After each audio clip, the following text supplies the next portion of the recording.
was your name. And Lord, I ask you to let us humble ourselves to one another. As I pray in Jesus' name. Amen. Amen. Pledge allegiance to the flag of the United States of America and to the republic for which it stands, one nation, under God, indivisible, with liberty and justice for all. Roll call. Councilwoman Richards, Councilman Udell, Present here. Councilman Robert Gamsby, Present. Vice Mayor Nicole Williams, I'm here. and Mayor Brown is here. Okay, yes.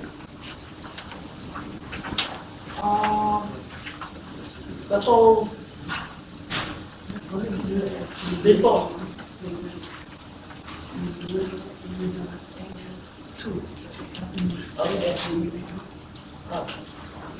Okay, adding, deletion, or amend the agenda. What I'm going to add is a quick presentation.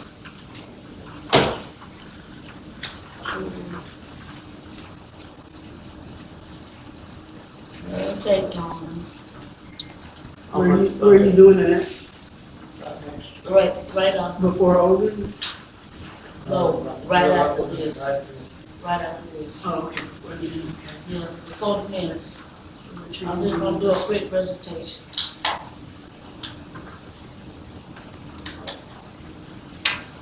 So between 4 and 5. Three and four. 3 and 4. Is it on? Quick presentation. What is the presentation on? So everything got the 3 changes. Okay, but what is the presentation? No. A mayor's presentation. It's my presentation. It ain't take but 5 minutes. Not even 5 minutes. All right, I'd like to add an item under new business to discuss the 1-year performance review. Mr. Garner. And you said I Where? Under new business, it can be E. or E. I'll say that again. 1-year performance reviews for the, we should set that up.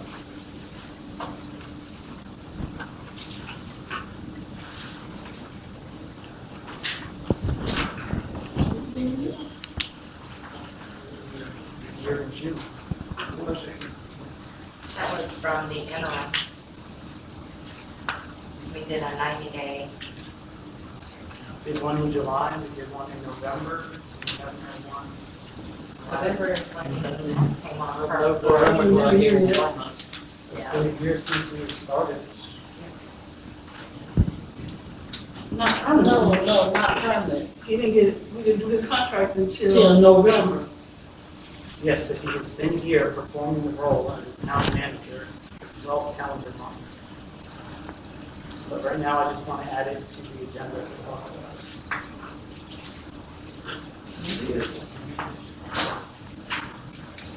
Right above that for D, just change that for police the policy.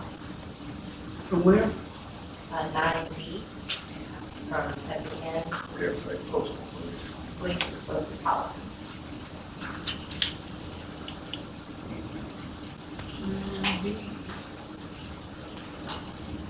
We don't have the public works director here.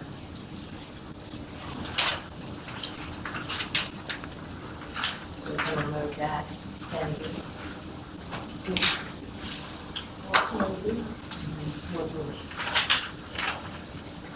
10B, public works director. He's not here. Okay. I just won't call his name out.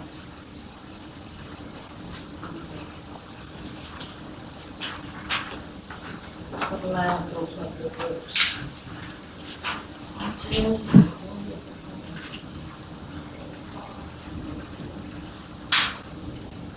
Okay, anything else?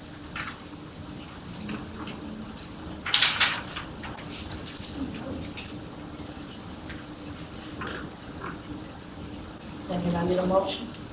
I move to add item 4, presentation by the mayor. Item 10E, under new business, to discuss 1-year performance evaluation for the town manager and to remove 11B, public works director. That's 10B. No, it's 11B. I moved them forward. Something between 3 and 4. So your quick presentation is not going to be 4. No, it's, New business should be on the 9. yeah, Yes, but we added a 4, which is her presentation, so We we have bumped 12 all the instead of numbers down. 11. no, we're not changing 4. It's just gonna stay the same. We just gonna Just slip did that not in. have the, okay, fine. We're not changing. I move to add the mayor's presentation between items 3 and 4 to add 9E, discussion of the 1-year performance evaluation for the town manager, and to remove section 10B, public works director. Okay, has been motion and second to the additions to the agenda. Any discussion? Madam Mayor, can we all make sure we're working with the agenda that we prepared today? Yeah. That has, we have A and B for the second reading? Okay. Everybody have that, the second reader, For A and B? for A and B? Okay. All these are all the same.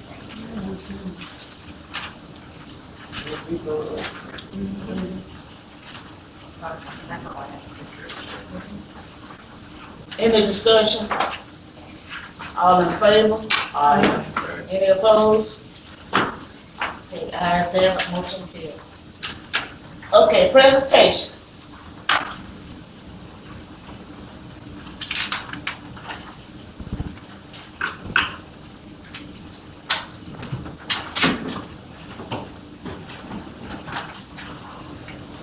I was asked to do this.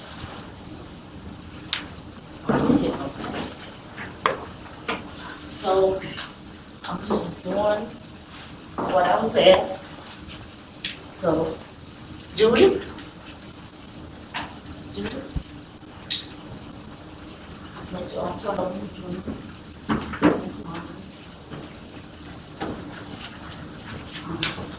I guess they wanted me to present this to you because you've been a kind person and you've been doing your work in the community. And they asked me to give this to you from the mayor to you. Thank you. I love cardboard boxes. I see what's in here. I really do. I save cardboard boxes. And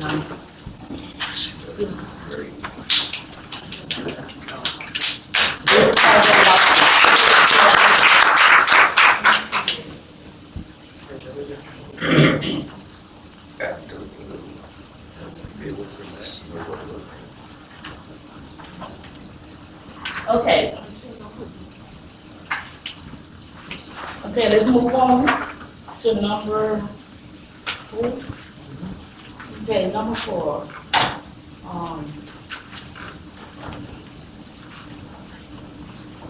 Considering minutes of June the 9th, the 16th, and the 23rd, 2026 meetings.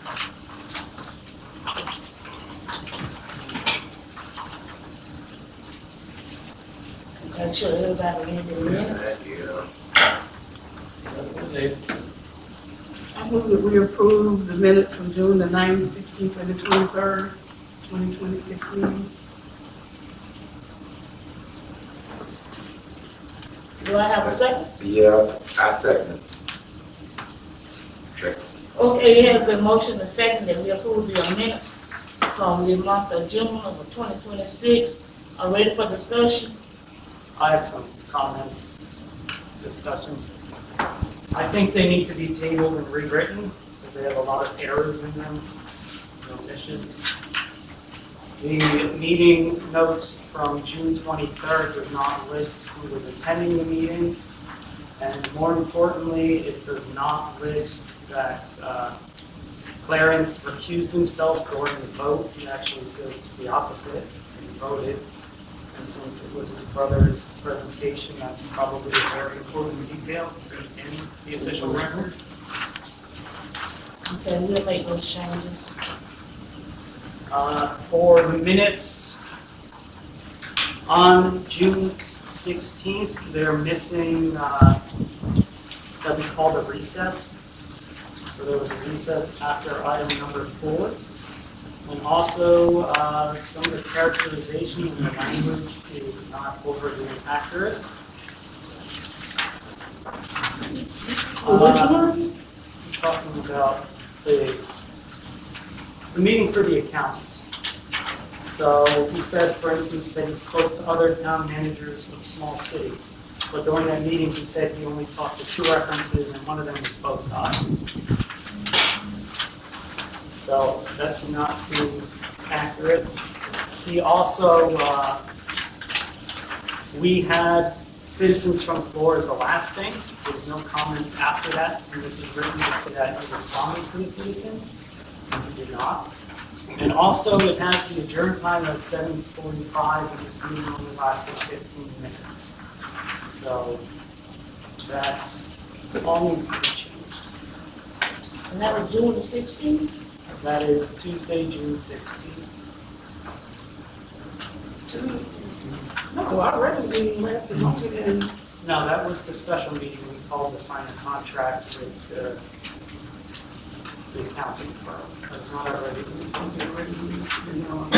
Yeah. So like And what time you said that that meeting ended at 6:45. So if you go to the video, go to this video, it's an hour long, but it's an hour long because we did the LDR meeting at the end. So it's 15 minutes of that meeting and then the LDR meeting. So this meeting was only 15 minutes. So the now, adjourn time remember, was- we was late getting started with the meeting.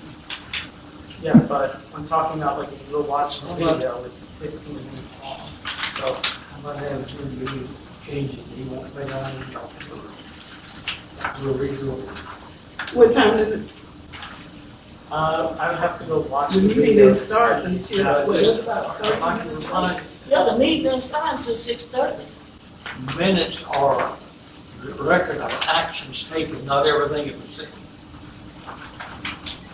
Exactly. They should just be the business and reflect the actions taken. We should not color those actions in specific. And this is a Scrivener's error, so I don't know if we can just vote on the ones for the 9th and just call it there. You can vote. But for item 6, you wrote the last meeting was June 9th and it was June 2nd.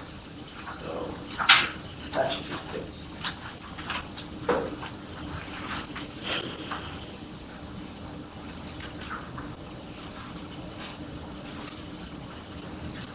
Also on the update, the May Day and Telford expenses, you wrote from now on, Mr. Gardner stated that he will be more involved in handling all events. He ensured everyone this will not happen again. So I watched the whole section and that was never stated.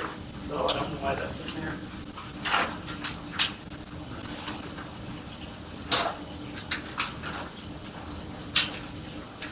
And what you said, the meeting, Well, may we get something straightened out?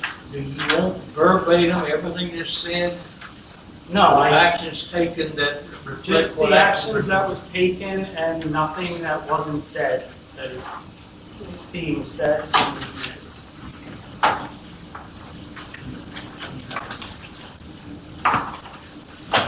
And that's what I came from here. and our council meeting was June the 9th. Correct, but June 16th was the special meeting where all we did was vote on the account.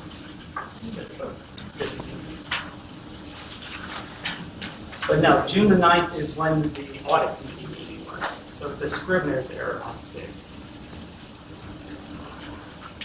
Maybe it would help if we go minute by minute. I think it felt like we were in different minutes at different times.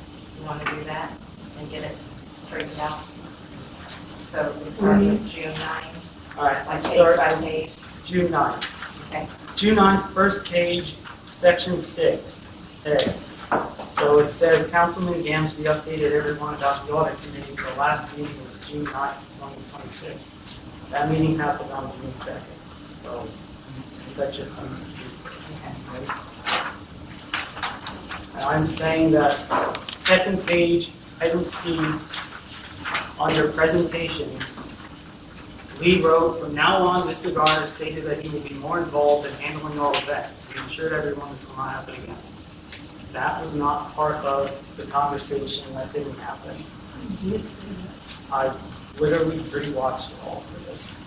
I don't know if it picked up, but when everybody was complaining about Mayday, he did make that statement. Right. And I don't know why it didn't pick up over there, but he made that statement, so that's not That's true. right.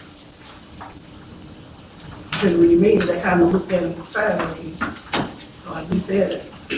All right, and then I'll take a look again. Check both videos. That was it for those meetings. Minutes. The next minutes is the minutes from June 16th. So start time needs to be checked, and end time needs to be checked. So there's only a 15-minute meeting, but this listed as an hour and 45 minutes, which was not. Or an hour and 15 minutes, which was not.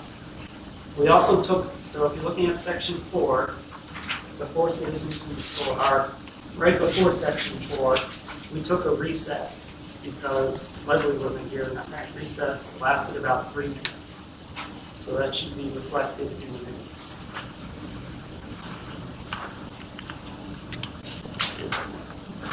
Sure. And also, citizens from the floor was the last thing that happened. There was no response to it.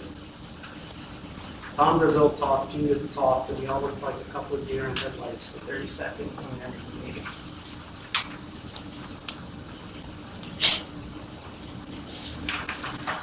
And as I stated, this section where Mr. Garner explained that he did his research on several companies, I don't find that to be accurate. He said he spoke to other town managers of small cities. He only said he spoke to 2 references. He didn't tell us who they were, except one of them he said was Bokai. So, again, I don't find that to be accurate. So, when you say he, I'm saying it's the written. See, the other people didn't call you back, right? When you try to call me out to talk to them, and nobody did respond, right? Nobody didn't respond. Okay, and don't say they did. Well, he was letting you know that he did try to reach out to somebody, but nobody didn't respond to him. They didn't even call him back. But that's different from he spoke with several other town managers or other town managers. They didn't call back. That's different than he spoke with them. Well, we only human, you know, sometimes we get caught up in some things when we're trying to. We understand that, but express these need to be accurately, and they need to be accurate. If they They don't, don't need record. you So- tried to speak to other companies, correct? But you talked to other town managers, correct? About finding somebody, but Okay. That's and where y'all didn't want anybody local or anything, So I'm not understanding. Make sure I got this correct. Okay, I'm just trying to make sure I got this correct so it be on the record. You spoke with other town managers, but when you reached out to other companies, they did not respond back. Is that a correct statement? Right, and also I was supposed to be local ones, and I got the indication that y'all didn't want anybody that's been involved before. Okay, But I think Mr. Gamsby is just saying that these records should reflect what actually happened and not what we wish would happen. That's exactly what I'm saying. It's our official record. It should reflect what was said in the meeting, not what you wish you could have said or what you should have said, but what was said. but that's just it. He's saying that, you're Make a saying simple that correction. he didn't, We'll correct that he said something one way, but he's trying to clear it up that he was saying that he spoke with other town managers and he reached out to other companies, but the other companies did not respond back. Not that because the way you're putting it is like He didn't do nothing. he's lying, no, like he was just not telling the truth or something. It's how that statement came about. How about if the language goes from spoke to reached out. Is that? Attempted But to he contact. spoke Yes. to- Yeah. But I mean, that still wasn't in the he record. spoke to other town managers. Do you recall what was said? Did you go back and review that one, that video? I did. It's 15 minutes, so somebody can just go watch the video and correct the mistakes. That's all we need to do.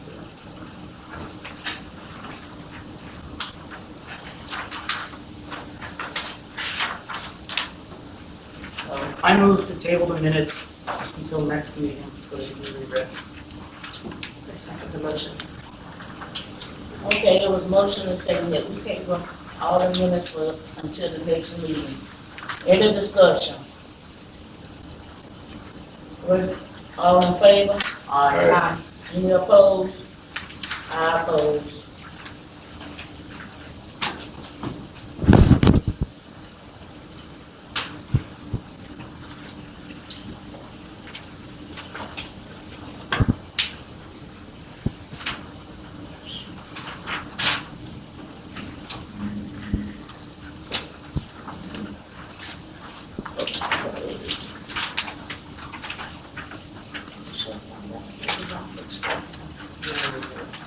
What's the next one? They're not here, The next one is the financial report, which is not here. there was Mr. Powell set them up with QuickBooks, like his was, a week or so ago. And they need to be set up as an accounting firm, not as an individual like he was. And so they would not accept them as an individual. And they finally got accepted late yesterday afternoon as an accounting firm and start working on the QuickBooks and stuff. So I try to reach out. All I'm getting is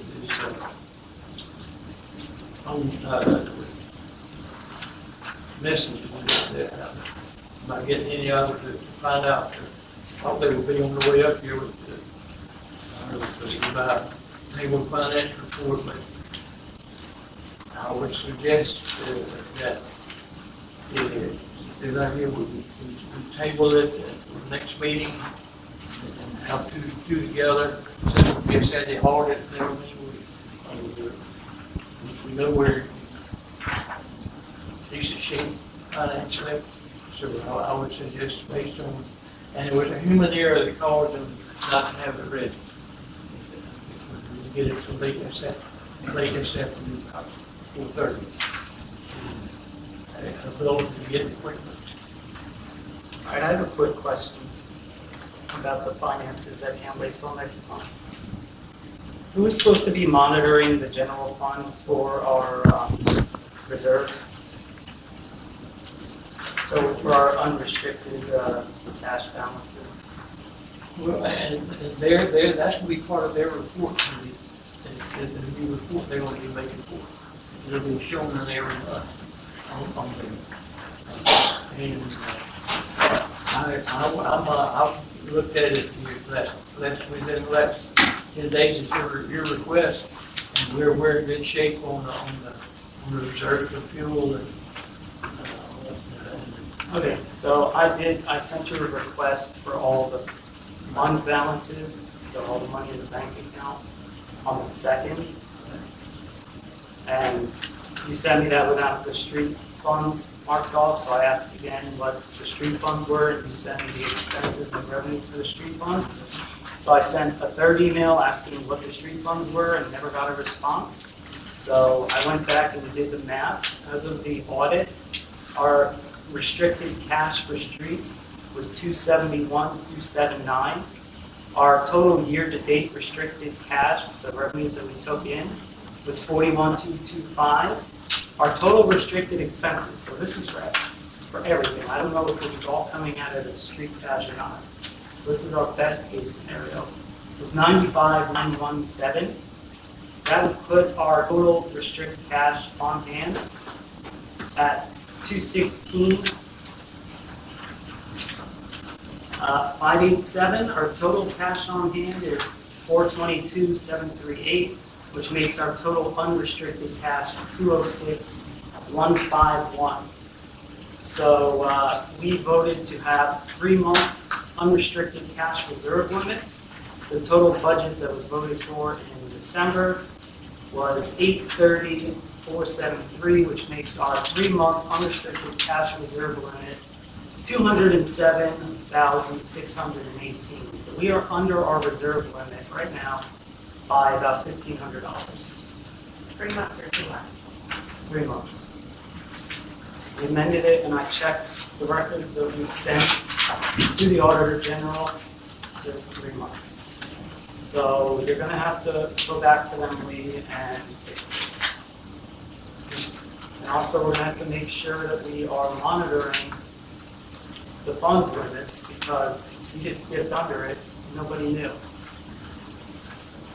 I only know because during the audit, you had mentioned having to dip into reserves to give money to the construction people. And I went, how's that possible? She's throwing out all these numbers that would have put us pretty close to the reserve limit. So that's hard stuff.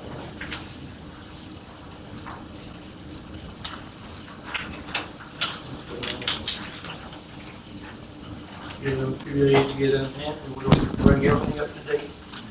And do a report.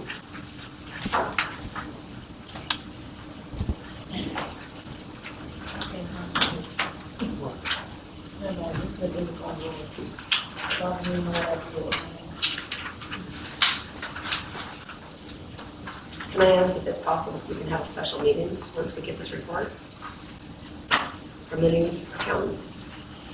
Yes, sir.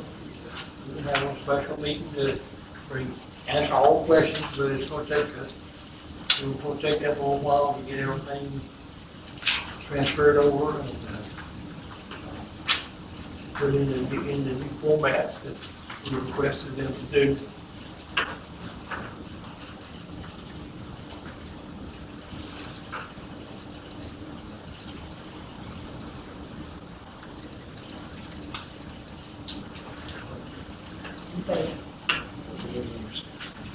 Okay, anything else?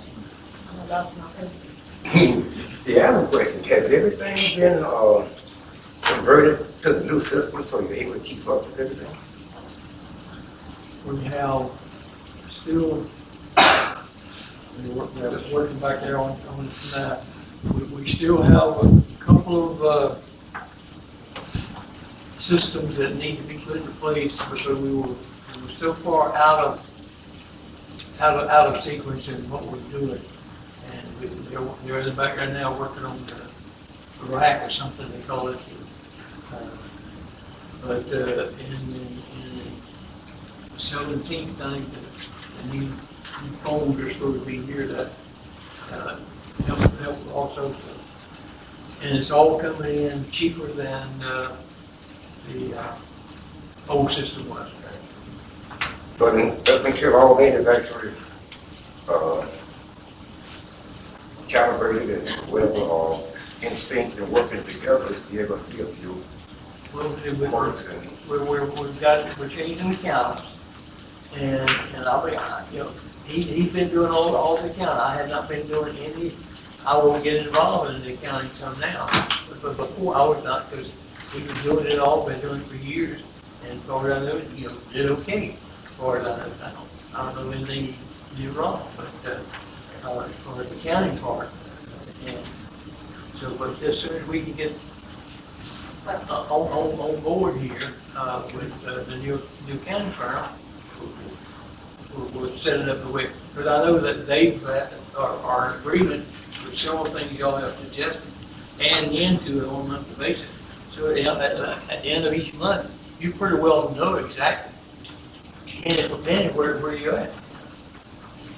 So the way the policy is written, the financial consultant is to provide quarterly reports, and July would be the month. Like January, April, July, and October. So July would be the month that we would normally expect a financial consultant to provide the report about reserves. No, but what I'm saying, if their report thing in our system is not caught up with what they're reporting, it's still not going to be used. Well, They should be able to do that. My understanding is Mr. Powell used to do a lot of stuff on paper. They're probably going to do everything out of the post. So it should be a better product.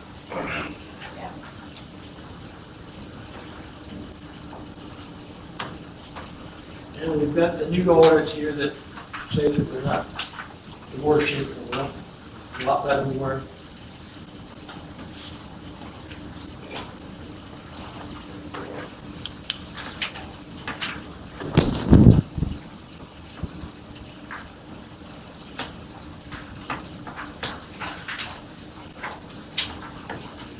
anybody else? Do we need to move to table this? I'm sure I did. I was just asking a question. I move to table item number 5, receive financial report until next month.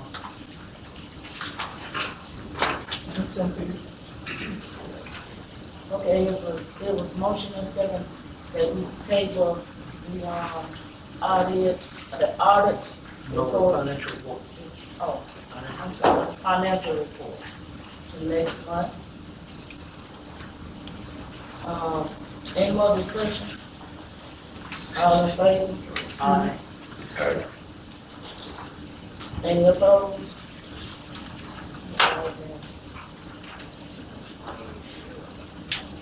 Gretchen, you wanted, what you wanted a special, meeting for? Was it this report? If we get, for the accounting report, if we get it, the information for next month's meeting, so we can make sure that we're actually on track. Because we haven't had one since the last time we met in June. And then our next meeting is in August, so if we get it before the end of the month, or before the next meeting, we need to go over it. Okay. Don't worry about it. Let's get them, get it set up. Get it set up first. And then we'll call a meeting. Then you'll call a meeting with us? Yeah. All right, That's what I'm asking. You're already having a meeting on what, the 23rd? the 21st. The 21st, but that's not that's for a different You subject. can add it to it. Yeah, we can add it on the 21st, so there has to be another meeting. Let's give them a chance to get it. Okay, we'll figure it out, how we gonna do it, since we got one on the 21st. But we gotta give this time to get everything together. Yep. Okay?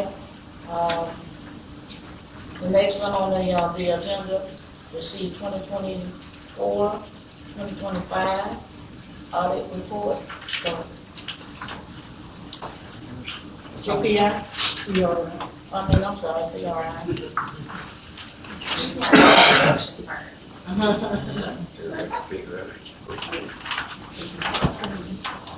Hello. Hi. So, we went over this in the audit management meeting as to, and your financial statements were issued on July 1st. So, one day late, but that's okay. I'm working with Lee on getting them uploaded to the Auditor General. We went over the checklist and what all needs to be sent, so that should be good. And we are working with Lee also to get it uploaded to the AFR, because that has to be uploaded and certified by the town. And right now we don't have a login, so we're working on that. There are 3 findings in the back. The capital assets is your repeat that is going to be hopefully resolved before the end of the fiscal year. The second one is about your control environment and cutoff procedures. The expectation is the new accounting firm, and with all the change that happened throughout the year, the control environment was not consistently in place. So we're expecting with the new policies and procedures for that to be resolved hopefully by the end of the year, so that way we'll have better controls. Expenditures exceeded appropriation. Oh yeah, you guys were over budget. So you had your budget, and from the lack of controls and not being watched as we went along, you guys overspent what was actually in the budget for this next year, you are allowed to amend it after year end. So as you see that, hey, we may have spent more than what we budgeted for, you can amend your budget to have that not happen again.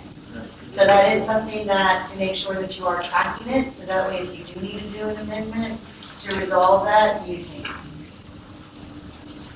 Your cash flow from operations in your enterprise funds was positive this year.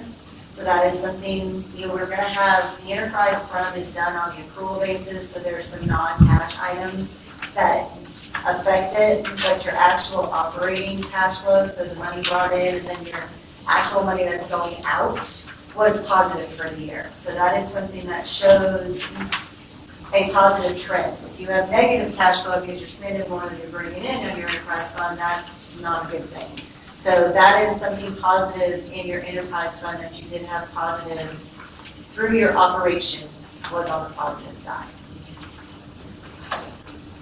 Do you guys have questions for me? Do you have concerns? Do you have something you would like to look at further? Do you have something? So, no, to clarify that the audit covers through September 30th of 2025. Correct. And so, did you find any issues as far as money not being where it was supposed to be, or anything of that nature, money missing? We did not see anything, so money missing would have definitely sparked some other questions and different procedures. We didn't see anything with money missing. Classifications in between was very, very minimal.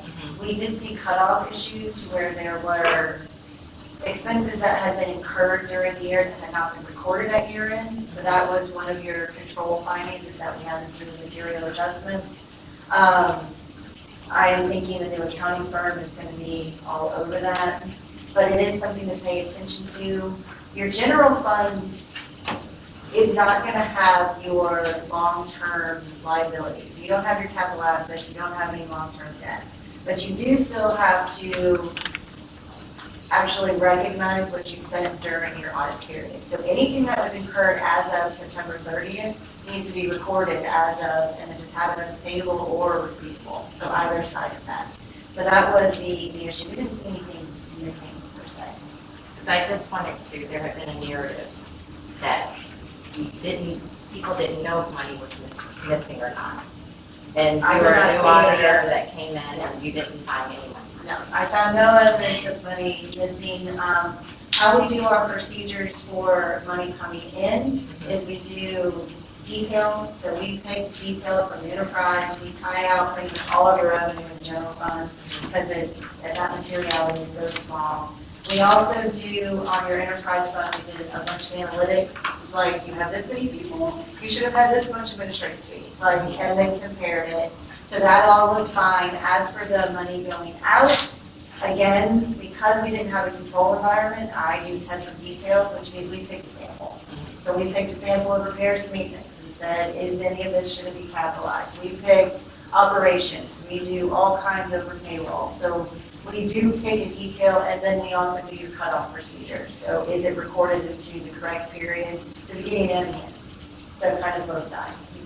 Did you notice that you were tracking the expenses, that there were a lot of expenses towards the end of that audit year, more so? Because that's when I know we had like a lot of repairs that really came in at the very end of the year. Those construction ones were all kind of at the end, and that's why they didn't hit.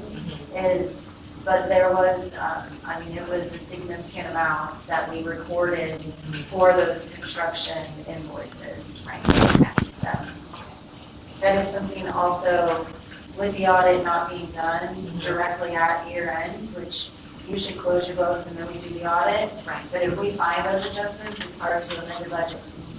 Right. If you don't have clean copies. And in the future, we could probably make this process better if we put everything electronically. Yes. All right.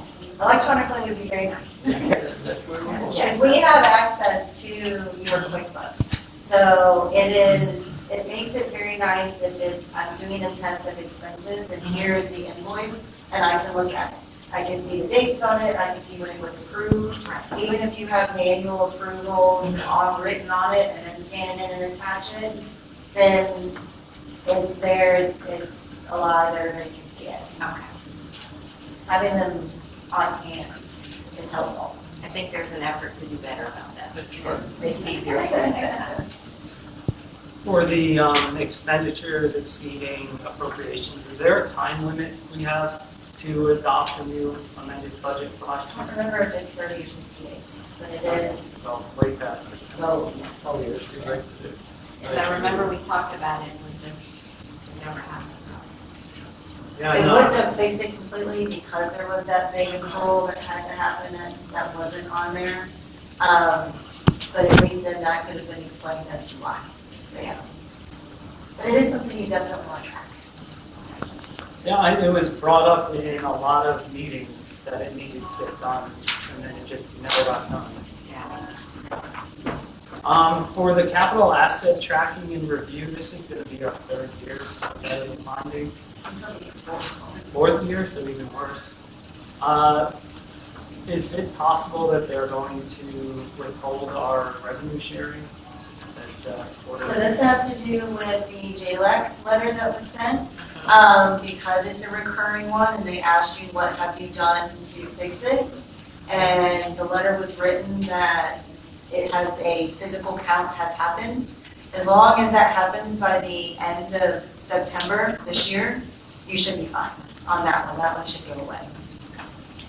But that physical count needs to happen from the dollar amount that is in your financial statement, so that list needs to be taken and it needs to be marked. Yes, we have this one, no, we don't have this one. Even if it's fully depreciated, you still have to track it. Right. And update it. That's it to go.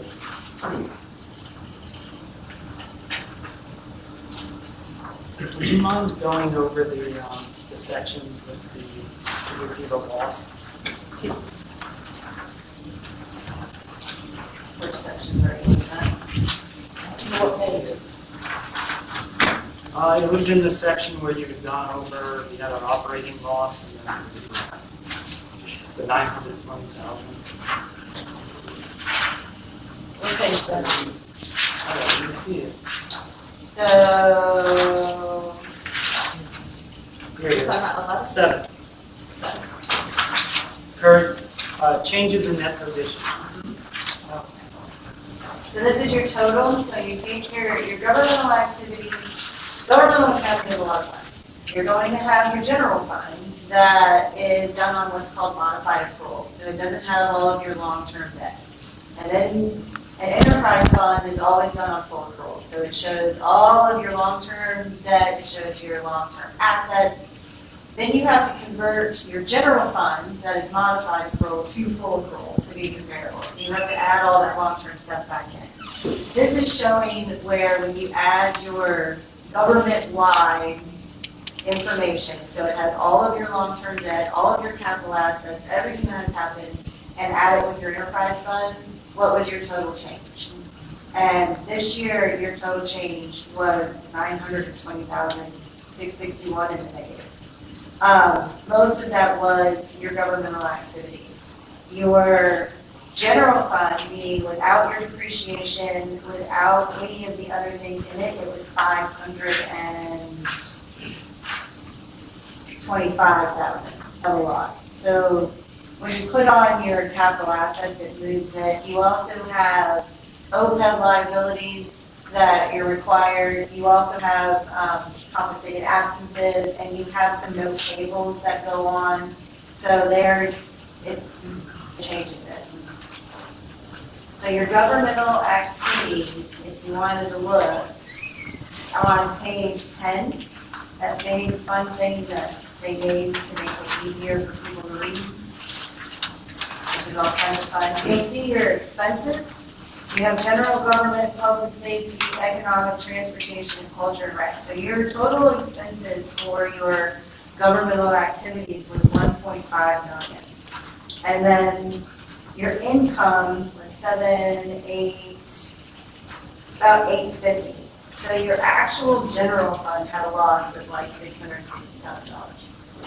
So that would be the part of it that I would say needs to be tracked.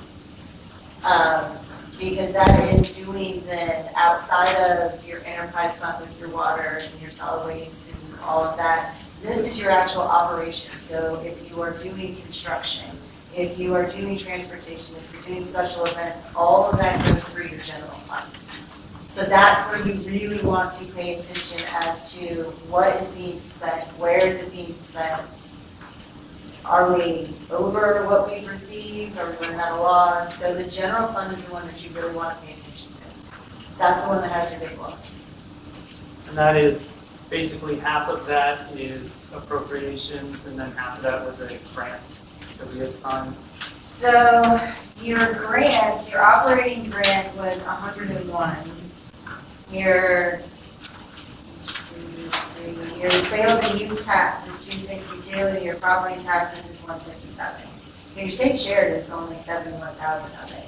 So it's your sales and use tax, and then your property taxes. So the actual grant that you received was only $100,000.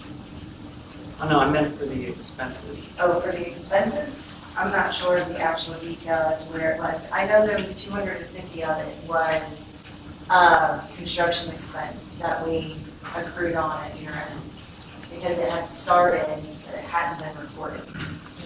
Some of them coming back off to 22 and 23. No, those are not the expenses. Oh, okay. That would be you asking for reimbursements, but the expenses were what happened this year. Yeah.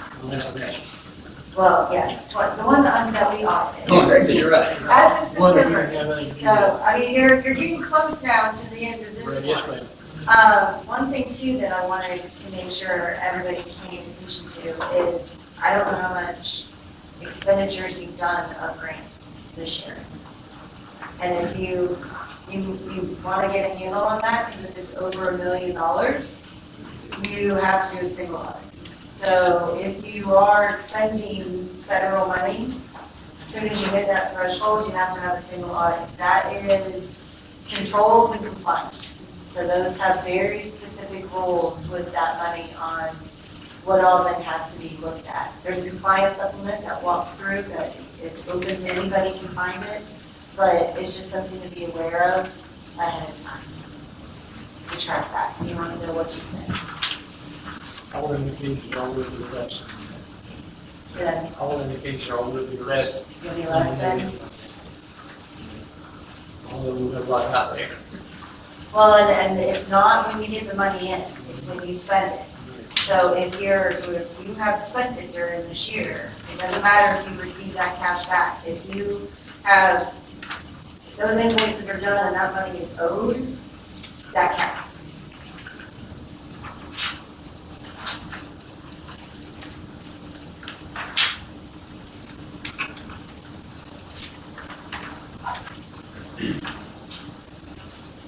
And they're going to do the bankrupts in QuickBooks, is what they're saying. They're going to do the bank reconciliations in QuickBooks.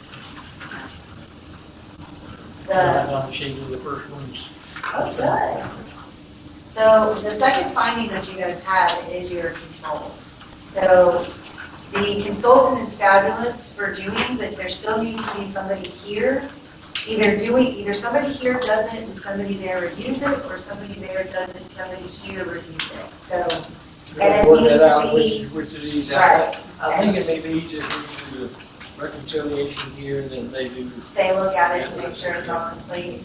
And then document. An email is documentation, the document the timing of all of it, and that it was done, and that is your control stuff. So that's all of it. You wrote a beautiful procedure, so. Yeah, and with the new financial consultants, we can probably go through it with them and see if we need to make any changes to those procedures based on what they Our normal. That works. We have conference out to review your recommendation. I think we're going to try to change it next year, but this year, we had a lot this year, but had a lot to go through. Well, and you also have what, is there 2 months, 2.5 months till you're in? Yep. So you're getting close. So the control fund then I would not expect to go away this next year. The other two I would expect to go away. Just to preface it, so everybody's on the same page. Right? Yeah. Any other questions? Thank y'all so much for working with us. It's been a great pleasure and Yeah. look forward to continuing. And we will, I'll be in touch over the next week to get that all sent in Right. AFR finished up. Because that one's fun. Yeah, we're 99.9% done, so just get this 1% out of This it. one's just uploaded where it needs to go, so it can be. That is really, Yeah, for the Auditor General it is, the Logger X is a separate thing. So that one will be, that was just a matter of an email, now, yeah. Well, we got a lot of uphill battle to get the Auditor General off our backs. But we did not have them seize our revenue for not doing the inventory for the last year. You know, the letter that was sent didn't say which fiscal year. It just said it was done, and sees how it was after that this fiscal year was done. I would expect it to, the expectation would be, no, we said that it was done as of now, this fiscal. Right, got it, okay. I checked, I double checked that. Yeah. I was stressed. No, I went, oh, I'm going to read that. Yes, thank you. So yes, I went and actually read to make sure that that was the case. So. Anything else? thank you. Look forward to another year. Yes, sir. Thank you, guys. And let me know if you have questions along the way. We're always available. Okay, we'll be back. Thanks, you guys. Okay, you're welcome. Thank you.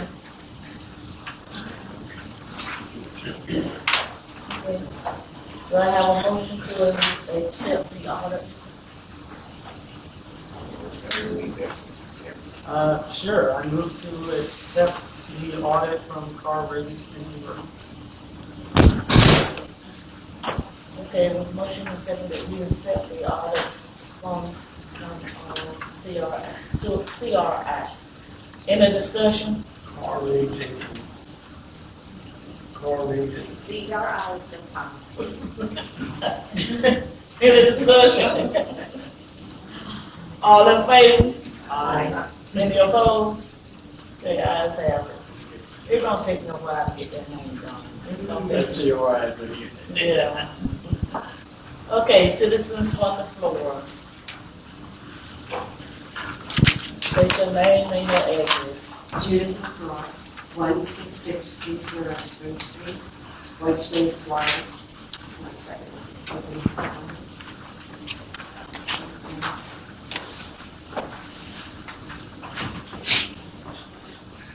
Would you pass this down for me, please? Stand right here.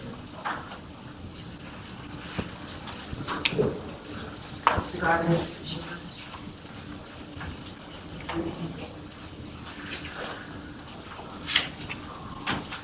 I am addressing the council, town manager, and town lawyer to bring to your attention the vile and vindictive remarks and lies being posted on the Wayside Park at Swanee River social media platform. People think this is a town site because of the logo and the words Wayside Park. Also, this is coming from our Community Cares Coalition, which is both controlled by Coker or her husband, either one. I am addressing this also on behalf of my great-grandson, Malachi Thompson, who was very recently an ambassador. I made the decision to retire from this program. Malachi spent all day at Wayside Park during the cleanup day, helping again, and again on the day of the reveal of the mural. He also escorted Mayor Brown to her table at the Blanche Hotel during the banquet. I put in more than 40 hours painting the tops of trees and grass at the mural and painted a butterfly scene on a picnic table. For a solid month, I carried 7 gallons of water from home every evening to water all the plants. A few days after removing Malachi from the ambassador program, the picture of us that you have in your folder in the canoe was painted over with 2 Santa Clauses. My grandson, who just recently passed, and my daughter Pam Thompson were on the wall also. They were sitting on a bench near them. BeFaithful texted me that it was because I supported pedophiles. 4 months prior, when she removed Don and Ann from the wall, I very clearly made it clear that I in no way support pedophiles. I do support this person who faces charges and has turned his life around. No one in my family that were in the pictures that were removed supported or used drugs. While Malachi was an ambassador, he signed a statement he would be drug-free for life. My daughter, who is a lung and brain cancer survivor, does not support drugs, and my grandson, who was taken off the wall, was on life. When my daughter reached out to BeFaithful to tell her how hurt she was, many people wrote in support of her. That is when B. Coker began her vindictive and very untrue comments about my family on the Wayside Park at Swanee River and other sites. When I met BeFaithful 8 years ago, we discovered her son Michael and my Malachi were the same age, and she knew then that Malachi's mother was in prison. Over the past 8 years, Malachi went on 2 cruises with Miss B, spent night at their house, and their whole family stayed at my bed and breakfast twice. For a few months this summer, Malachi was one of her very special ambassadors. BeFaithful's most heinous act of revenge was posting my 13-year-old great-grandson's mother's mugshot on social media. Now, it is not illegal to download and post a criminal record. However, you have in your packet what I researched on the law. I'm going to just grab some water.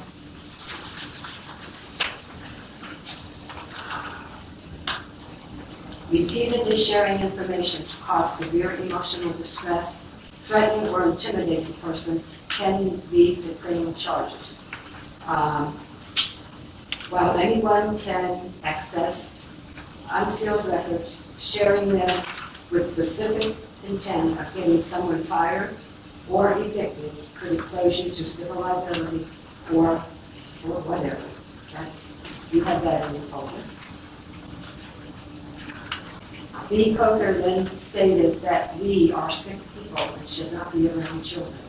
She then went on publicly to slander my bed and breakfast as an unsafe place. Not only did I assist with the children in the ambassador program, but I received an award from B. Coker for my help with the children. 6 people sitting in this room currently were at that meeting when I received this award. My family did not deserve to be removed from the wall, slandered on social media page showing what appeared to be the town website. I personally made no posts on social media. On Friday, Ann Wilson went to the boat ramp to ask B. Coker to please stop the harassment of the hardware store because they were losing business and sponsors were canceling. Her response was, "That's the goal. I'm not going to stop until you are out of business." The malicious comments posted by the Wayside Park at Swanee River and our community care coalition are hurting our town. B. Coker doesn't even live in White Springs and is intentionally trying to put two businesses out of business. And if I may have 1 minute, I know that I'm slightly over. I need to address my granddaughter, Krista, Malachi's mother. When my granddaughter was 15 years old, her best friend was shot in front of her. That is no excuse to be addicted to drugs for 26 years, but she was. She is now 14 months drug-free. She has a good job at a fast food restaurant, and she just became a manager. She saw some of the 6 or 8 posts that are out there, as well as her colleagues. So, I have said all I'm going to say. One other thing, everything I said is true. We did not go looking for these screenshots. She has since taken them off of her site, but people sent them to us in support of my daughter.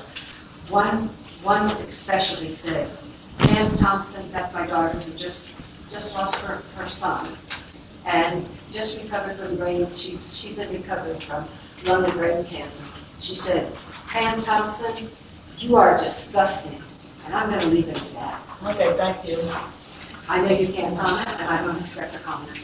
I just need people to know in town that I love this town.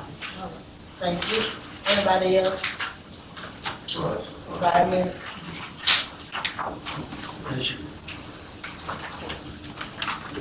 John Warner, 162 Kendrick Street. First, I want to thank Robert for the thing about minutes. That's actually stolen some of my thunder. Online, there are minutes online of events that haven't even happened yet. Meetings. That should not be. What are minutes? I think you folks need to have a definitive definition of what minutes are, what needs to be included, what needs to be excluded. In that way, right, you can be totally transparent. Also, along the same lines, I think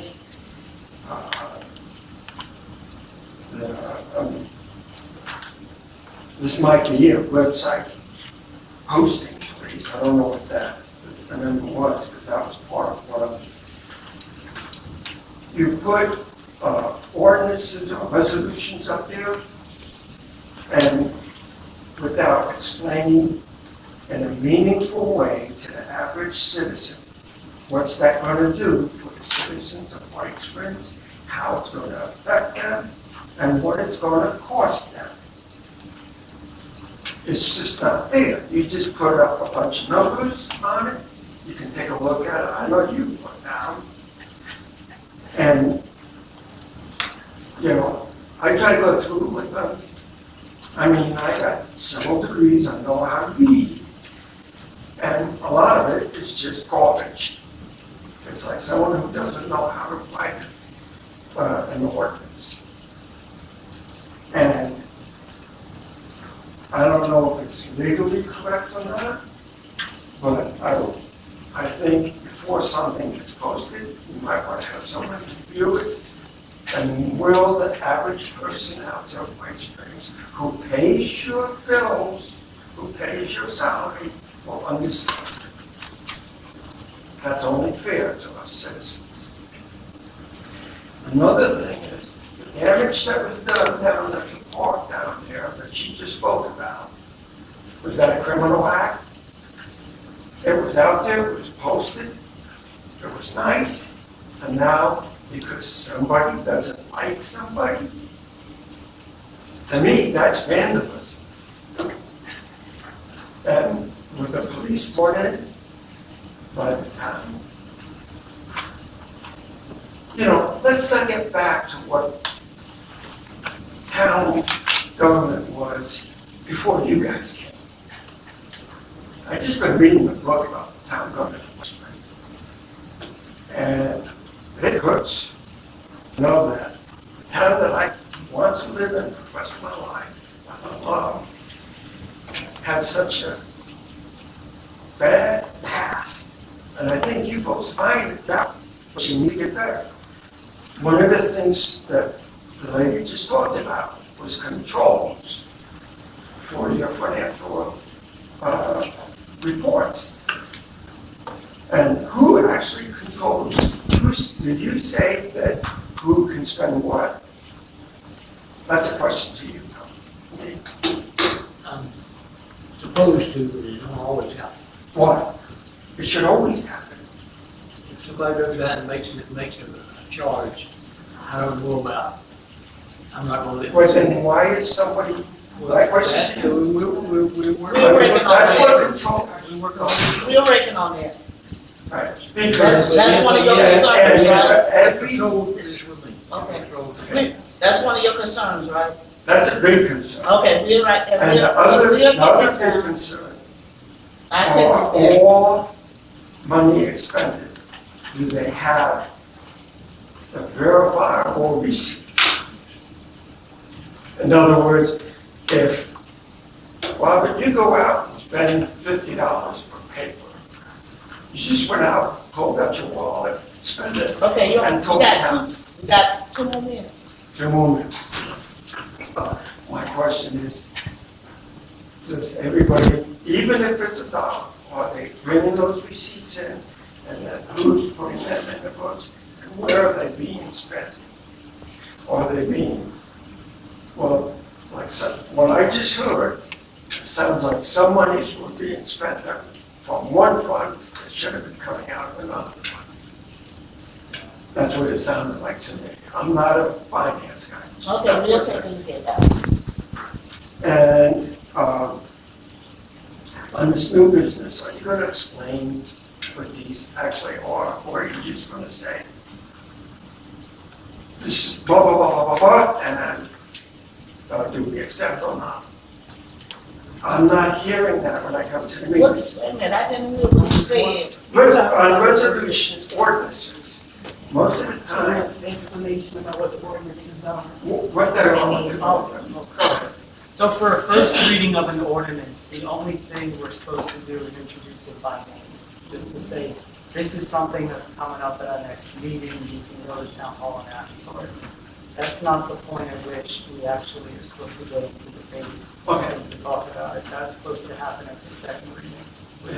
If I wanted to learn about that, was my first thing that I talked about, was the ordinances. What is it going to do for the citizens? All you have to do is come here and talk to the town manager. He can sit down and talk. And also, all you folks have to do is put it on the web in a plain English format. What's so wrong about that? Can anybody ask? Anybody know? That's what the web is for. It's for information. I know. I know I'm a pain in the room to you big folks, right? If we're going to get things right for the people, We have a new web page and they're updating it daily. one of the things that I saw is the Telford, meetings. I can find right now, go out there, there's meetings that haven't even happened yet. Months They're ahead. advertising. We have to put the meeting out before the meeting starts, before we actually have the Not meeting. the minutes. There are no minutes out. Yes, there are. It says Okay, minutes. we are taking a look at that. I that's that last time. That's happened. Yeah. We'll discuss that too. Discussion and do something about it. Well, both. Because the old town council said they used to discuss what we're tending to. It's nothing Well, about that. I'm not like, oh. No, I know that. I do what I'm supposed to do.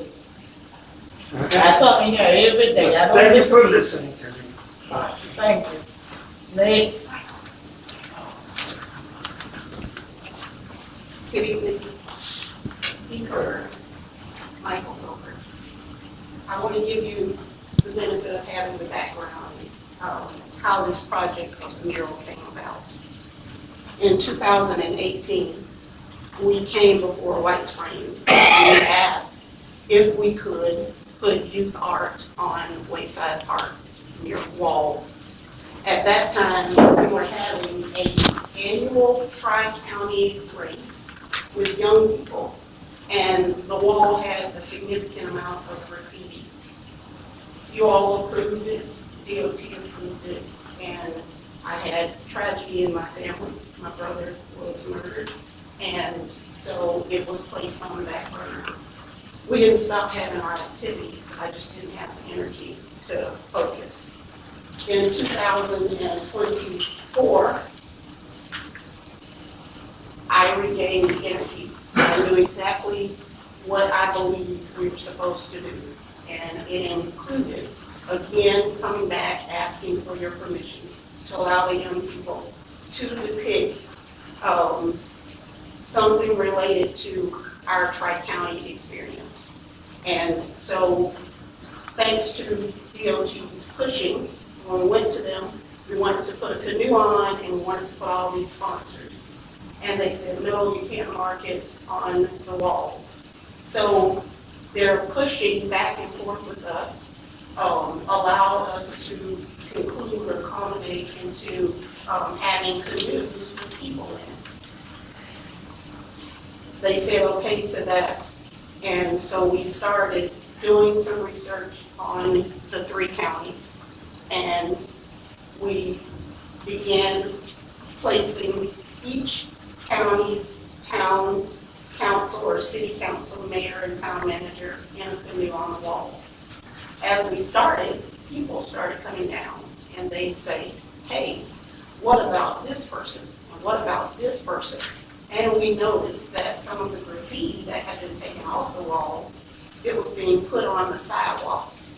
And there was a specific combination of letters. And so we reached out to people in the town and we asked if we could provide them with that graffiti, and then they tell us possibly what it was to memorialize.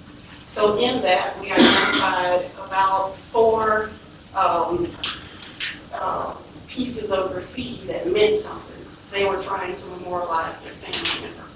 So we met with the families and we asked them, in exchange for the graffiti, could we memorialize their family member in a way that everyone could appreciate it? And so the exchange was that they had help us clean up the graffiti they had put all over the park. And so they said yes. And so we started doing that. That wall is 250 feet. There are over 272 characters on that wall. We've been working on that since October. We've had over 50 volunteers do things from painting, gardening, working with the students to teach them a particular technique so that they could help with the actual painting on the wall. I myself am there at least 5 days a week, sometimes 10, 12 hours a day working. We haven't asked the town for any money for that mural. We haven't asked anyone for any money for that mural. We've spent over $15,000 in erecting the mural. It was never intended to be a memorial for anyone in particular. It was intended to show how 3 counties are connected by this river. Because we put officials on there was concern about what happens when those officials change. And so we had that instance. We had the mayor of Jasper change. And so came one night, I drew the mayor in another place, and then I put the current mayor in the canoe so that no one felt offended. But we got to a place where we realized at some point, this is going to be a representation, because when it is sealed, there is no making adjustments to it. So in that consideration, what we have attempted to do is to put the things most reflective of how we, as a drug coalition for young people, embrace this river, these 3 counties. If you see it, you will see that there is an equal distribution of race, there is an equal distribution of gender, there is an equal distribution of young people, of even activities, what in fact they're doing. We did notice that the requests were coming in and they got to a point where they were pretty aggressive. People will come down and they say, here's $7, I want my son up there, or here is $50, and it wasn't about that. It was never intended to be that. It was intended to be something that, again, showed how we all used words connected by this morning. We are a drug coalition for young people, and we did make the mistake of putting a person who we had to remove because they conflicted with our mission. We cannot and we will not work with sex offenders.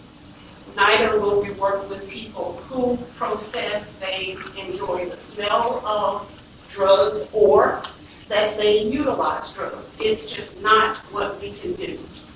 It is unfortunate that the thousands of hours that have been spent and all of the traffic that is brought down to the park. You guys went from having 10 people come to that park a day, you have well over 50 people a day that come to the park, and many come just to drive and see that mural.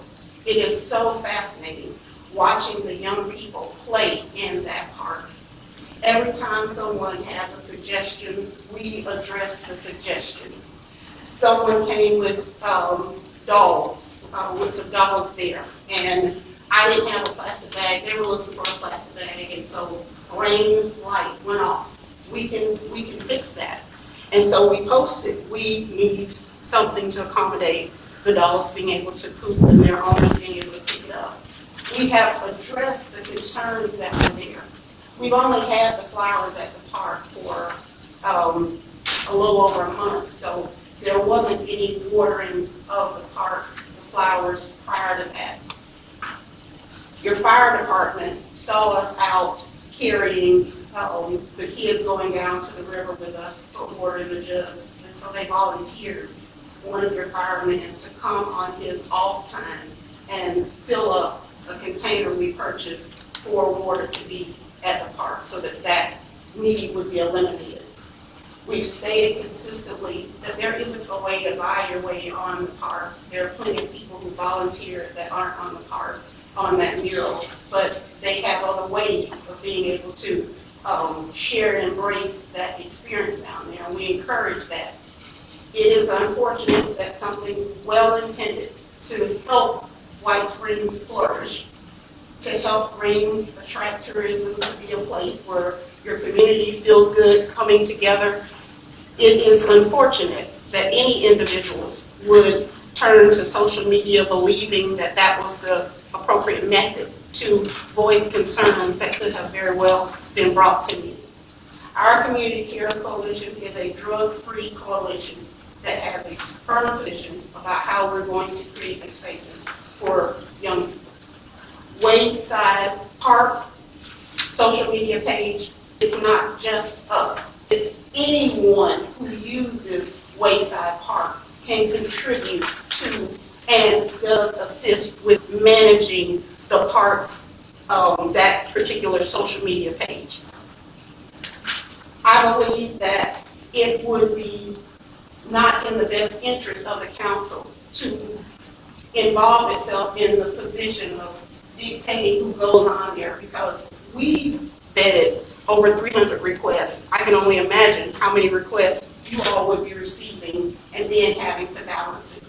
We believe we have a very good depiction of what this Tri-County area represents. And I ask you to take a look at it. It takes a lot of work daily putting those things there, managing the grounds at the park. And I encourage people to come down. You can be a part of that park without being on that wall. You really can. And the efforts of young people such as Michael and dozens of other young people, it's reduced in significance when we do not focus on the intended purpose of it, which is to be a beautified, safe space for young people. Michael, do you enjoy spending time at the park? Do you spend a lot of hours at the park? Do you regret our creating that project at the park? Thank you very much, son. Thank you for all your hard work at the park. I do appreciate it. Thank you. Okay, thank you. Well, I want to thank you, Pete, for placing my mother on the picture, for being the first African American to go into town of White Springs. That's right. I That's right. Anybody else? Hello, good evening to all. My name is Eric. I'm a resident here in White Springs. What's your name and address? Eric Tober, 15749 Southeast 102nd Trail. So tonight I'd like to address the council and my fellow citizens regarding and to bring public awareness something that is a growing public concern around the country and has now reached our small town in North Florida. The rapid expansion of AI-powered mass surveillance and what it means for privacy, liberty, and the future of our community. I would like to ask you all a question Have you guys noticed the black poles with the cameras and solar panels when you're driving to Lake City or Live Oak? You may not know what those are. The company behind these cameras is Flock Safety, a technology company valued at more than $8 billion that now operates in over 5,000 communities across 49 states. Each month, its nationwide network processes more than 20 billion vehicle scans, all feeding into a centralized cloud-based platform. Most people think that these are simply license plate readers. However, they are much more than that. Their Flock cameras use artificial intelligence to create a unique vehicle fingerprint. They don't just record a license plate, they capture the vehicle's make, model, color, state registration, and even distinguishing features like bumper stickers and roof racks. This creates a searchable history of where people travel over time. There are over 100,000 of these cameras in our country at this moment, expanding each and every day. There are also new systems that you may see in Lake City where there is no camera, but a black circle which detects sounds like gunshots or crashes, and in the most sophisticated systems, even human voices of distress. And they are becoming increasingly sophisticated each year. Supporters argue that technologies like these help recover stolen vehicles, locate missing persons, solve crimes more quickly, and improve public safety. And those are worthwhile goals. No one here is against catching criminals. However, we have to ask a larger question. As a small town, we should have a say in this matter. At what point does a tool for solving crime become infrastructure for mass surveillance? I recently spoke with one of the senior officials in Hamilton County's Sheriff Department, which is the agency responsible for installing the cameras in Hamilton County. During our conversation, I was told that I am entitled to privacy only within the walls of my home. I even asked him specifically if there was a camera placed on public easement that captures part of my rural property outside my house, if I should expect privacy, and the answer was no. I find that deeply concerning. Many of us choose to live in the country because we value peace, independence, and privacy. We don't expect to be under constant government observation simply because we step outside our front door or work on our own property. And you may ask, how do these cameras differ from cameras in businesses and in other parts of the state that are locally and, well, privately owned? The cameras that I'm referring to do not require a warrant to be accessed. They can be accessed by any law enforcement officer at any time, and most of them can actually be accessed by federal agencies. Now, let me ask you this. Would any law-abiding citizen volunteer to have a police officer assigned to follow them every day, to record everywhere they drive, every business they visit, and every church that they attend or people they associate with? Of course not. Not because they're criminals, but because they're private citizens. Mass surveillance attempts to accomplish the same thing through technology. Instead of assigning one officer to watch you, thousands of AI-powered cameras collect information on everyone all the time, whether they are suspected of a crime or not. And no technology is immune from abuse. There have been documented cases all over the country of law enforcement personnel improperly accessing law enforcement databases for personal reasons, including looking up spouses, former partners, and acquaintances. Security researchers have also reported vulnerabilities and unauthorized access involving surveillance systems. Any database containing detailed information about millions of people becomes an attractive target. Our Constitution recognized the danger of unchecked government power long before AI existed. The Fourth Amendment protects the people's right to be secure against unreasonable searches and seizures because our founders understood that liberty depends on limiting government authority, not simply trusting those who hold it. The question before us is not whether we trust today's sheriff or governor or county commissioners. The real question is whether we trust every future sheriff, every future commissioner, and every future governor and administration with a surveillance system that becomes more powerful each and every year. History has repeatedly shown that powers can be abused. If we all look back at COVID, just a mere 6 years ago. How many states, county, and local governments throughout the country imposed unconstitutional mandates not voted by the legislature? However, they grossly affected people's right to gather and assemble and sometimes even leave their homes. Imagine a situation like that taking place again, however, with the powerful surveillance technologies and infrastructure that is being put in place now, Okay, right excuse under me. our noses. Excuse me. Yes, Okay, what's the? I am getting there. It's a We all want 5 safe minutes. communities. Yeah. However, yes. Thank you. Okay, two more, then you still wait on 2 more minutes. 2 more minutes. Yeah, One. then continue, I want to hear this. Go ahead. We all want safer communities, and we all support catching dangerous criminals. However, we should not accept the false choice that we must surrender personal privacy in order to have public safety. Benjamin Franklin once famously warned those who would give up essential liberty to purchase a little temporary safety deserve neither liberty nor safety. Once a surveillance network is built, expanding it is easy. Dismantling it is not. I think we should all think as a small town. What kind of country and what kind of town do we want the future generations to grow up in? Is it a town in which you can't leave your front door without the government spying on you?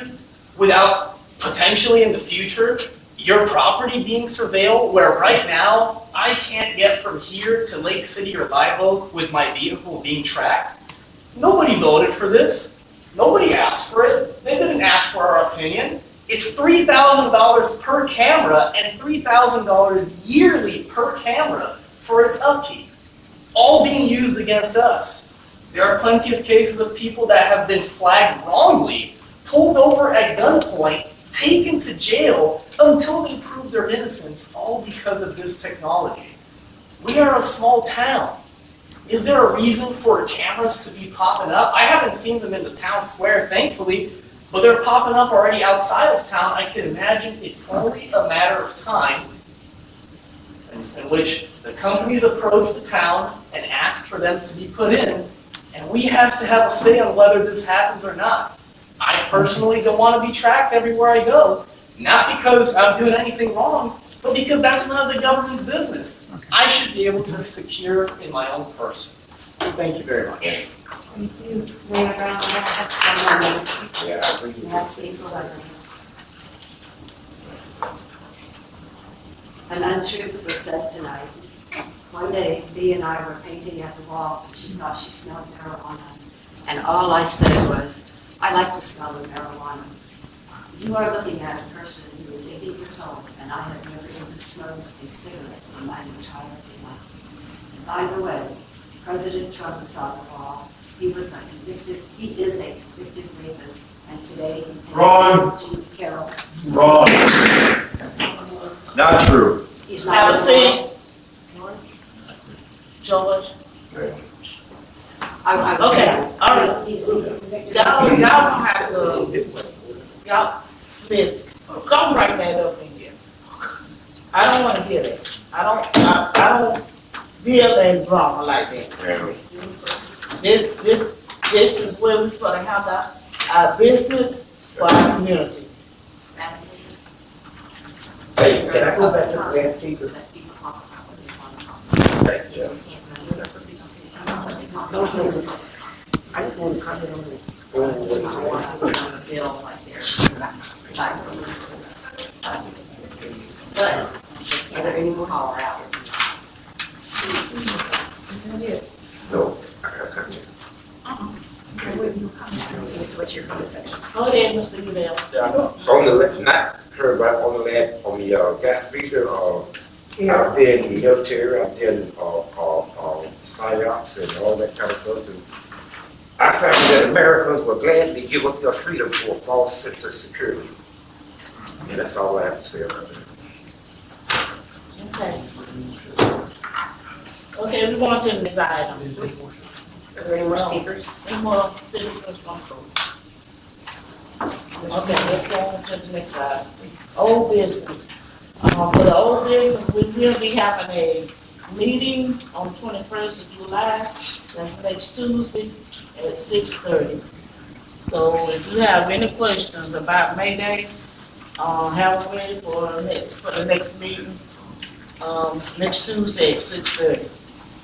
Okay? I'm saying after this meeting, that should be it, with the meeting, so this will draw out too much. So we'll talk about that next Tuesday at 6:30. Okay? Okay, let's go on to the new business.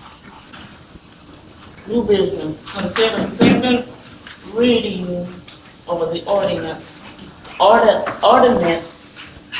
number 2026-05, okay,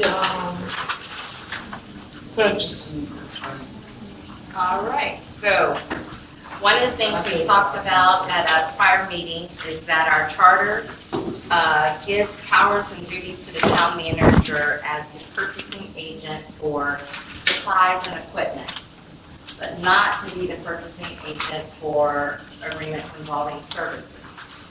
That is typically something that the town manager would have the agreement for, or have the authority to do for services.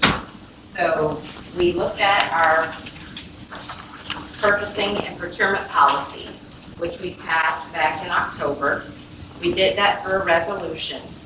And one way that we can deal with the situation about supplies and equipment versus services is that the charter allows us to pass an ordinance providing that authority. So the easiest way to do that was to do an ordinance adopting the purchasing and procurement policy that we passed back in October. Part of that would include that the town manager would have the authority to, let me find the exact language here. Let me just read it here. Pursuant to section 302 of the town charter and consistent with the thresholds and procedures established in the adopted policy, the town manager is hereby authorized to negotiate, execute, and administer contracts and agreements for all categories of goods, materials, supplies, equipment, services, personal services, and entertainment necessary for the operation of town government and the furtherance of town-sponsored programs and events, subject to the following conditions. All expenditures shall be within amounts appropriated in the adopted town budget or otherwise authorized by the town council. Contracts obligating the town for payments beyond the current fiscal year shall require prior town council approval by motion, resolution, or ordinance, and that's consistent with the town charter. All procurement activities shall comply with the thresholds, competition requirements, and approval procedures set forth in the adopted policy, the one that we adopted in October, and the town attorney shall review all contracts for form and legal sufficiency for purchases exceeding $10,000 or involving specialized services as provided in the actual policy. And that is the ordinance.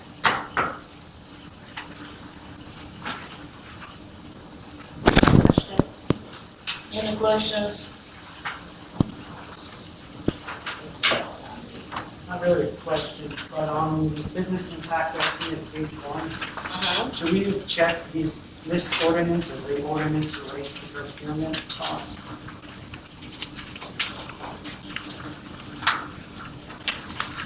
So it's the second one from the bottom. Procurement. I didn't check that one just because I provided a statement anyway, but I didn't want there to be any question about it, so it was easier just to provide a business impact estimate instead of, if we check that, then we wouldn't provide a business impact estimate. So it was just an abundance of caution. It more so involves a policy about procurement, and so I didn't want there to be any question.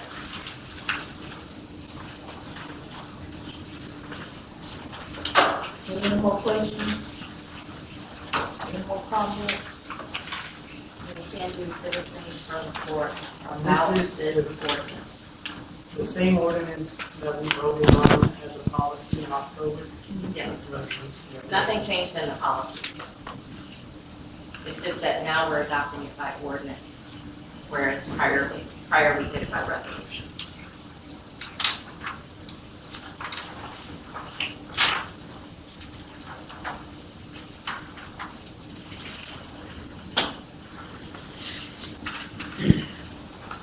Any more questions from the council? Any questions from the citizens from the floor? Excuse me, public comment about this ordinance? Come up, then you're welcome. Thank you for explaining it the way it should be explained. You're welcome. Anybody else?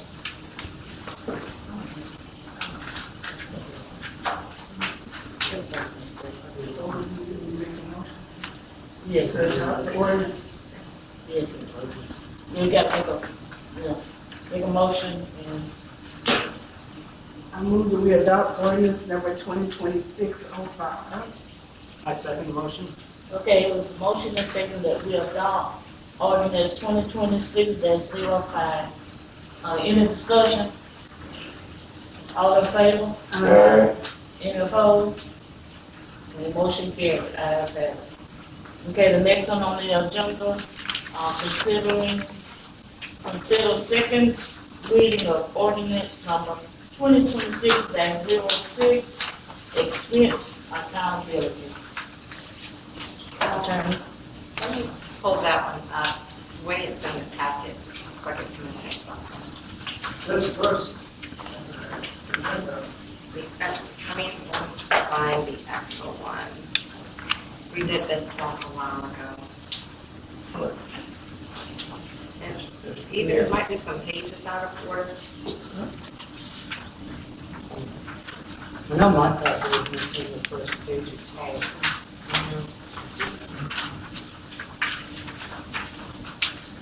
Let me put in the number. They're all there, just, you send them double printed and,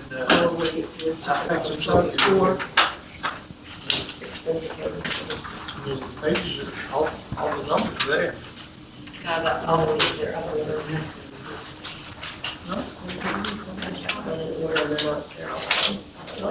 You got definition of what you bottom of the version, section 4. Okay. Can't be, y'all mess this up too, right? We're missing the first page of the actual policy, like the form that you're supposed to. Yeah, but they have to close it.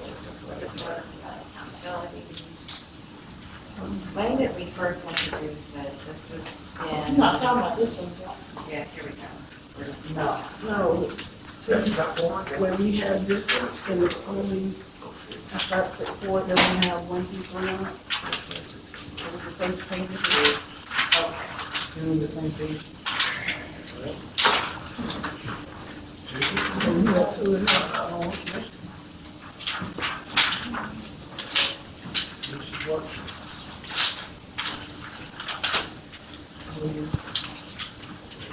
Okay. All right, I've got it. Okay. So ordinance 2026-06.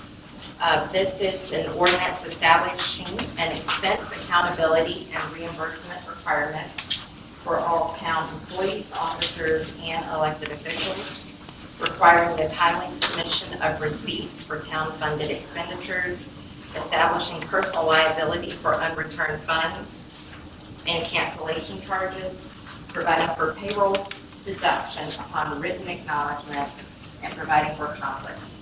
So what this does is hopefully address the issue about receipts. And basically, any town employee who receives town funds for the purposes of purchasing goods or paying for services on behalf of the town shall submit all original receipts to the town clerk within 10 calendar days of the date of purchase, with funds were received, whichever is earlier. Receipts shall be accompanied by documentation identifying the purpose of the expenditure, the budget line item charged, and the amount spent. Any town funds advanced to a town employee that are not expended shall be returned to the town clerk simultaneously with the submission of receipts. Failure to submit receipts. If a town employee fails to submit required receipts within the 10 calendar day period, the town clerk shall issue written notice to the town employee identifying the amount of unaccounted funds and the date by which reimbursement is required. Upon receipt of written notice, the town employee shall reimburse the town in full within 10 calendar business days. If the town employee fails to reimburse the town within the period specified, the town employee, and they have to execute the payroll deduction acknowledgement form before they're allowed to get any of these expenditures. So that's the form that every employee will need to complete. The outstanding amount shall be deducted from the town employee's next available paycheck or compensation payment in accordance with applicable Florida law.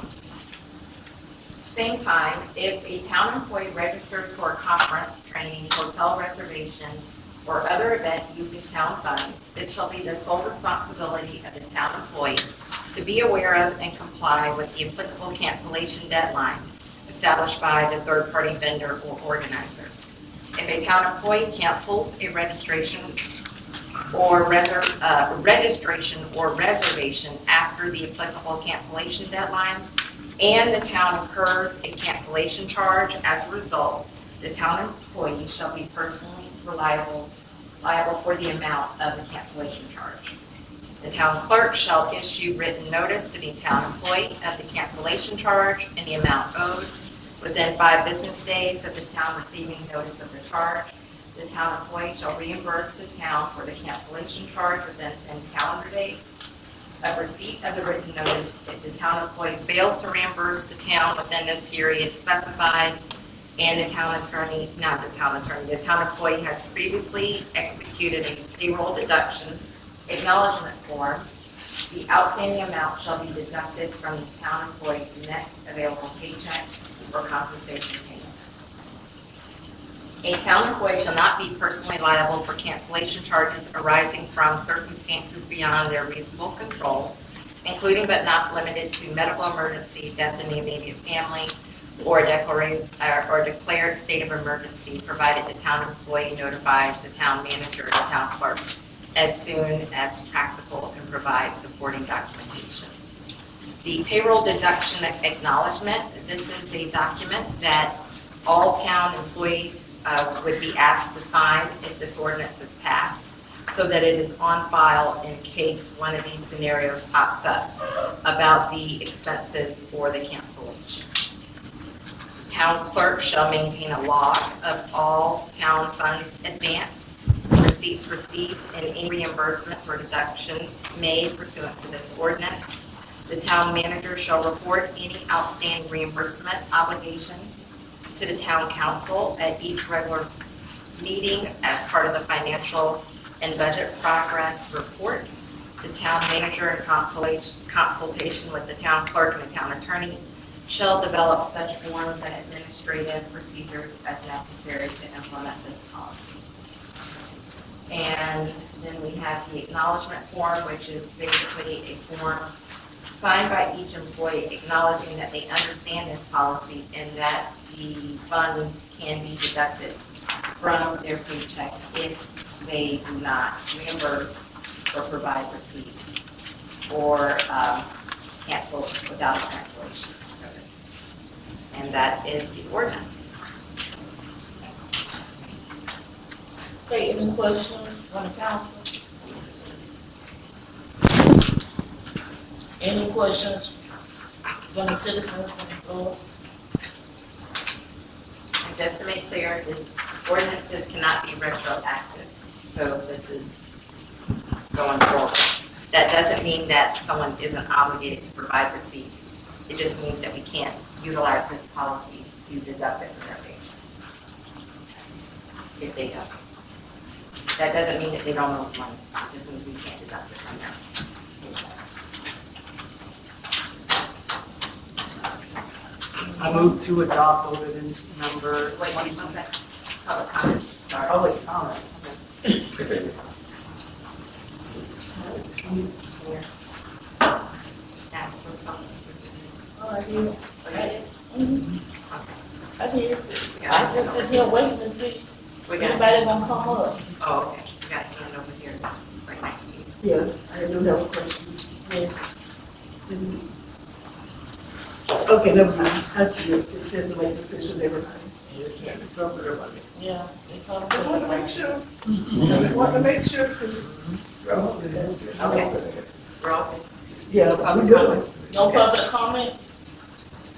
Okay. I move to adopt ordinance number 2026-06. I second it. Okay, it was motion and second that we adopt, ordinance number 2026-06, expense accountability. You ready for any discussion? All in favor? Aye. Any opposed? The ayes have it. Okay, the next one on the agenda is the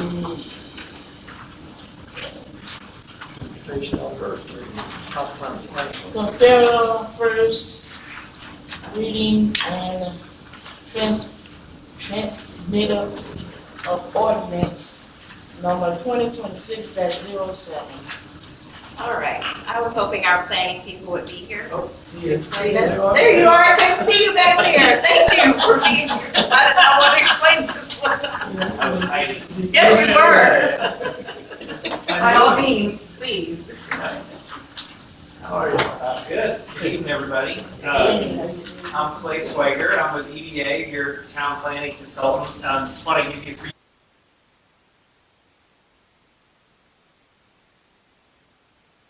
It is the first reading of an ordinance. Very minor housekeeping amendments to your comprehensive plan. As you know, we've been working with the town now for over a year to get the comprehensive plan amended and updated to be in full compliance with the statutory requirements from the state. That adoption by this council was made back in March. And in April, Florida Commerce, which is the state reviewing agency, did find the comprehensive plan to be in compliance. So your town comprehensive plan is in good shape, but it's in compliance for now for the next 10 years. And so one thing in the discussion with the state planning, very minor things, they did ask after the adoption to put a future transportation map backing the comprehensive plan along with a couple of statements about transportation. So no changes, nothing substantive, but to meet their requirements, they've asked that the town put that language in that map back in the comprehensive plan. So this ordinance will, if you vote to approve it, it will go to the state of Florida. They'll have 60 days to look at it, and they should say it looks good. And then we'll come back for one more reading and adopt that. So that'll be sort of the last final housekeeping item for your comprehensive plan update. And as you all may know, some of you all are on the land use, or I'm sorry, on the zoning map and LDR committee. We're starting to work on that as well to help you update your zoning map and your land development regulations. So there's just one more step in that process. So if you have any questions for me tonight, I'll be glad to answer them. If not, thanks for the opportunity to be here. Any questions? It's not really a question so much as a statement, but the changes in the actual comp plan basically amount to about that much in one section, and then a sentence, copy of the map that was previously in the supplementary information, and then a sentence in the capital asset improvement section. Is that my understanding? So these are very minor changes. Yes, sir. Yeah, it's unfortunate that it's sort of a kind of a big process to go through any amendments. Any word changes to your comp plan, you have to go through this process, but as Councilmember Gamsby mentioned, it's very minor, just a couple of small sections and nothing of any substance that changes your plan. Thank you all. Thank you.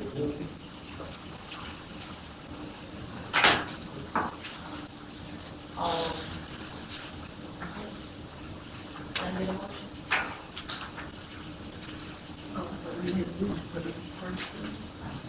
Well, actually, so this is first first reading only on this one? Yes, first reading and Okay. transmittal period. Okay. So we don't need a motion. So do we need to vote on it? Because I know what the way that this is typically done with transmittals is by motion.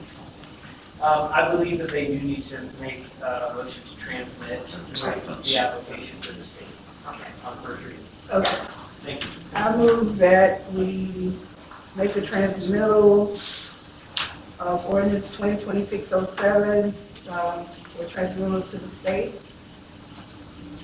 I second motion. Okay, it was motion and second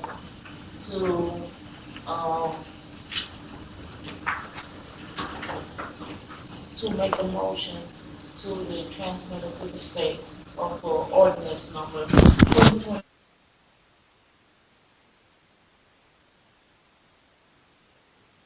Second question. Is this just for the major roads, like 41, 135, 136, or secondary? No, it has nothing to do with it. No, the section that got added was them labeling, I think it was 3 rows as a C level. Yeah. And one is a B. None of that. Yeah. So if you go into right here, this is pretty much the entire church. Page 18, the underlined section, that's basically all they added. Except as identified below for planning purposes as defined within the latest Florida Department of Transportation multimodal / level of service handbook for the following roadway segments within the town. 1, US 41, from White Springs east limits to White Springs north limits, level of service C. County Road 135 from White Springs east limits to US 41, level of service C. And State Road 136 from Suwannee River to US 41, level of service C.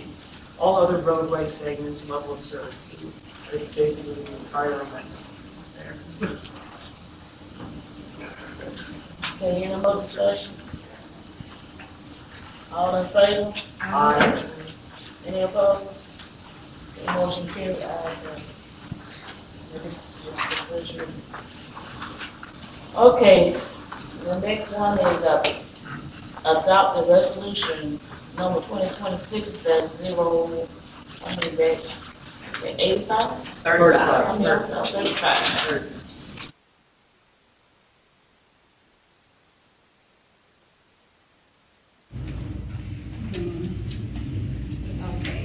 Resolution number 2026-35, a resolution of the Town Council of the Town of White Springs, adopting a policy for the posting of public meeting notices, agendas, minutes, legal notices, and other public documents on the town's official website, designating responsibilities for website posting and providing for implementation.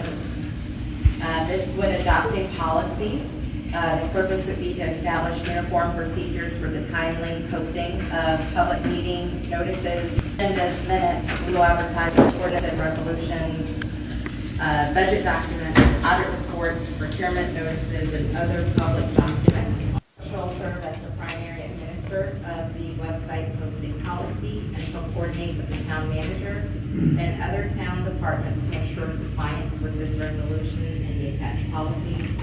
The town manager may designate another point to perform website posting responsibilities whenever necessary to ensure continuity of operations. The town's website is intended to improve public access to information and supplement the town's official records.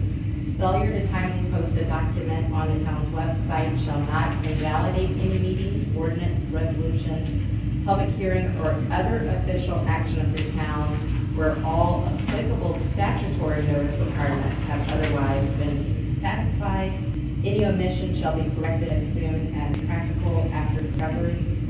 Authority to update administrative procedures of the town manager in consultation with the town clerk and town attorney may adopt administrative procedures, checklist forms, and internal workflows necessary to implement the policy. The policy itself notes the documents to be posted.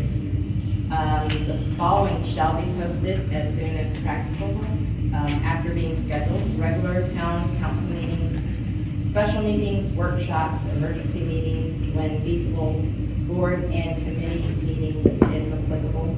Meeting agendas shall be posted as soon as practicable after completion, and whenever possible, no later than 3 business days before the meeting. The town recognizes that agendas may be revised before a meeting and reserves the right to update agendas as necessary. When available, agenda packets should be posted with the agenda or as soon as practicable. If there are documents that are confidential or exempt from disclosure, then those shall be omitted from what we post on the website. Draft minutes shall be posted as soon as possible after preparation and clearly identified as draft, subject to town council approval. Approved minutes shall replace draft minutes following approval by the town council. Public hearing documents, whenever a legal advertisement states that a proposed ordinance or other public document is available on the town's website, the reference document shall be posted no later than the date the legal advertisement is first published. It shall remain available through the applicable public hearing. Ordinances and resolutions following adoption shall be posted as soon as possible. And other documents that could be posted include annual financial audit reports, procurement notices, requests for proposals, employment opportunities, election information, public education materials, emergency information, and we'll see. So this part talks about how the website is organized, and as we know, the website is currently in flux, so this part could change, but where we could have meeting notice agendas, packets and minutes, then public hearings, section for ordinances, and separate section for resolutions, separate section for budget and financial reports, another section for procurement bids, RFPs and RFQs, and another section for public notices. This could be an area that might be refined depending on how our website ends up. And of course, confidential information will not be posted on the website. And hopefully this will improve public access to government information. There you go.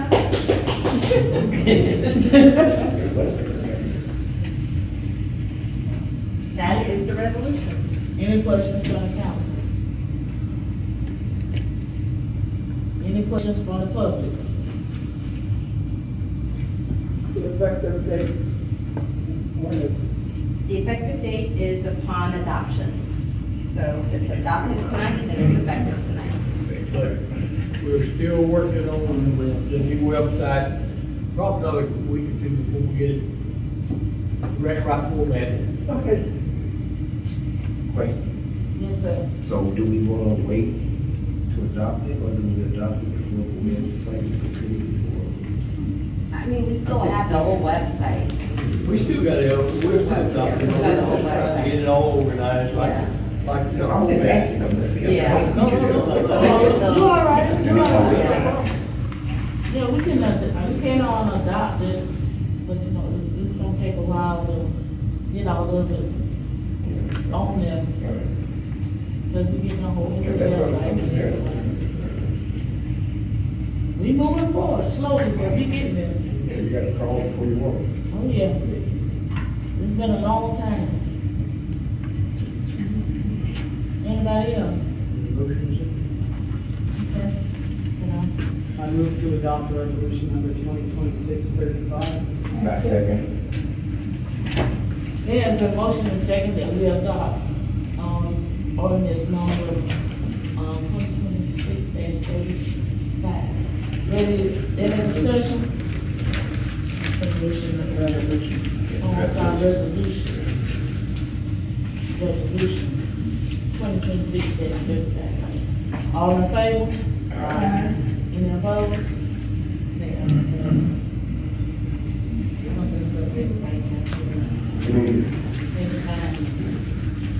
And the next thing on the agenda is,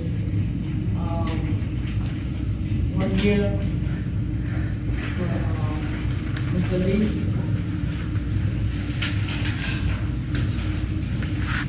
So he started at the end of June of last year. We had a basically a 1-month performance evaluation. After that, we did a performance evaluation in November, right before he signed his contract. So basically, by the time we get this together, it will be next month. So it will be our August regular meeting. That'll be 14 months after he started, and 7 or 8 months since his last performance evaluation. And we need, that's more than enough time for us to have gotten insight into the strengths and his weaknesses and areas that need to be improved, and to just generally discuss and analyze the state of the town, our internal controls, and everything that's going on right now.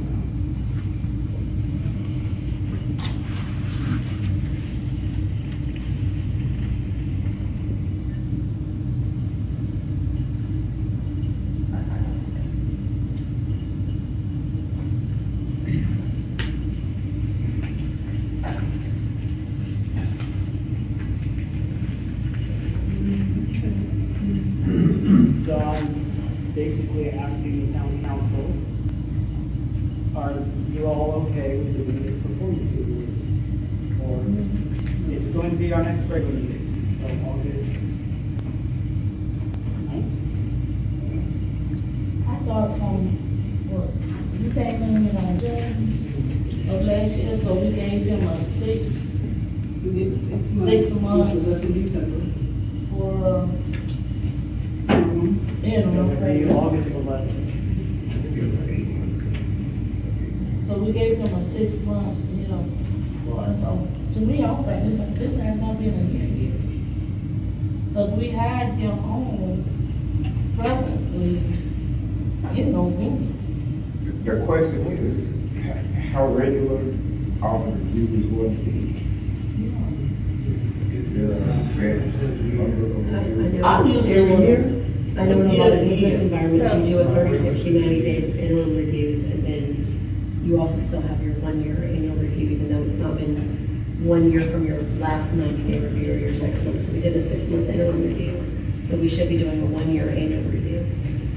But that's not until he's been hired for a year.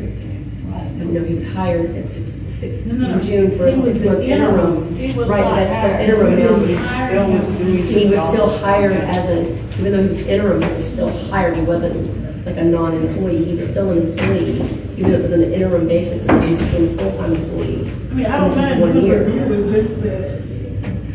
So are we gonna do another one in 4 months? No, after this would be, the next one would be 1 year from this. Is there a So format? how come I don't think that's There's a how. charter applicant. I mean, not to argue, but I'm just trying to think like, okay, we did one for him when he was an interim. And then once he got hired, I thought the review comes a year after the hire date when he was an official employee. Because during that first 6 months, he was just an interim, he wasn't an official. He was an official. No, he No, was employee an of the town of White Springs. He wasn't just some guy coming off the street. No, what I'm saying, if he was the interim town manager, we didn't hire him to be the full-time permanent manager until But if he's performing his job. that November. He's still an employee. Because we did it a month early. Right. We were supposed to get it in December, but we did it in November. Is there a policy for it? I mean, is there a format for That's a new question. So the contract says, and I just had that. No, it actually doesn't. The contract says the council shall periodically review and evaluate the performance of Garner, and such written evaluation shall be available for public inspection. But let me check the order. Are you going to, If we do it at the 1 year marker when we sign that contract, that will be one performance review in 2 years of the whole contract. That is not periodic. That would be a single review. no, we did one before we hired him early. Yeah. Well, I think the word periodically should be taken out and put in with something more standard. Definitive. Yeah, periodically could be every 3 years, or every 3 months, or every 3 weeks, or every 3 days. Before he was hired full-time, what, how many did we do? One? You did one in July and you did one in February. So technically that'd be three that he'd have in. So what, does it not count before the contract, or does it count? Because you keep switching it. No, I'm asking, this is what I'm trying to get a clear understanding of. But first, when we did in July, we just was like, we bring them on as a 6 months, To see if he was gonna fit. yeah. And then the one in November was to see whether we wanted to make him permanent or not. I mean, either way, it doesn't matter, I don't mind doing one, but I'm just trying to see, like, how and what, I mean, how it I'm would be just doing done. it from year to year. The year that they got hired to the year that it's time for their See, that's where the anniversary. confusion is coming in. There, he's talking about from June when Mr. Garvin starts. And what you're saying is from November, from when we hired him Right, as And the town- town manager, right. not the interim. right, not the interim, because that So was it's just like, a we need to test. figure out which date we're gonna go And by. if you want to call it a 6 month, or we will call it a 6 month. I mean, But how often are the Okay, people so gonna be? how do we want to do this? Are we going to get the, then we email us the papers and fill them out and bring them to the meeting on the, let's do it the same way we did the last year. But at least send us a packet of qualifications, we fill it out and write our opinions and come back and discuss.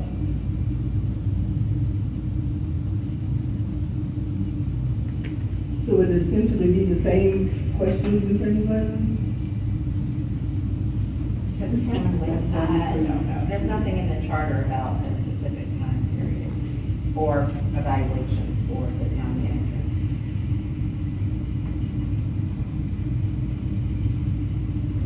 I have to look and see what type of questions we had. I mean, he was interim at the time. Yeah, I don't think it was. If we were to do the same questions, and that would standardize it, and we would have an extra 8 months at this point of information to go up. So we do the same question? Let me see what I've got.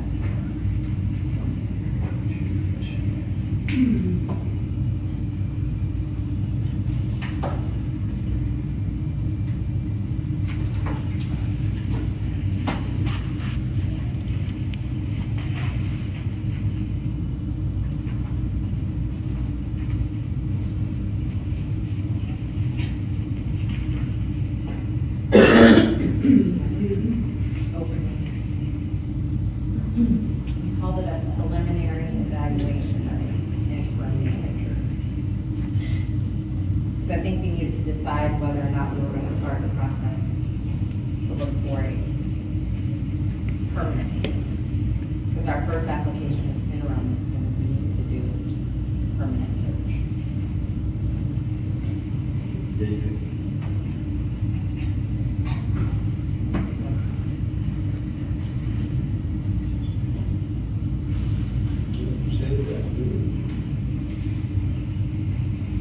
So Linda, you gonna put it together and send it to us in email? Yes, and we also had employees do an evaluation as well. Okay. So I would send that to Cynthia to help us gather those. Okay, so it'll be just like it was previously, where everybody does, the council does the input way and all that? Yeah, this would work. Okay. The categories that are here, what I can do is I can send it, and if you want to add additional categories, you can certainly do that. Now, this was for an annual. I think it should probably be more than this, because this was pretty basic. Semi-annual, 6 months. This was a 3-month evaluation. It's basically, we had categories, a score, and comments. And then we did have 3 questions. Key success, areas to improve, and this was areas that you wanted the interim town manager to focus on. The categories included professional skills and knowledge, council relations, public and citizen relations, policy execution, intergovernmental relations, staffing and personnel management, fiscal budget management, planning and organizational vision, leadership and decision-making, and professional conduct. It's that, there's no like, it's just those words without any guidance, so. But that might be sufficient. But this was a 3-month evaluation. If you want to make it a little easier, we can do that. Okay. We'll let those be categories and see if we have some subcategories that can go with that to kind of help flesh it out some. Okay. I can do that.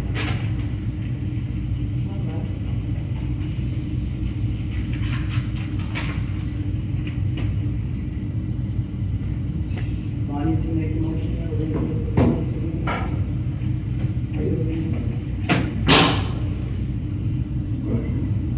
Is that something we have to vote on or not? No, she just gonna try to get everything together. So let's maybe look at some dates just to be all on the same page. The next meeting is August the 11th. So if we want everything in the packet by, usually by the 5th, if everyone returns it by July 31st. What? Okay. I mean, that's the deadline. You can send it to me. Oh, yeah, we emailed them, okay. Yeah. All right. So just a return date so that I can then put it together so it'll be ready for the packet. Oh, okay. Yeah. I got you. And that I give it to you at least by, where are we? Oh, geez, Friday?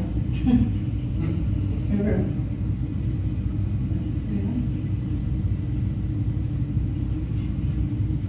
Good Friday.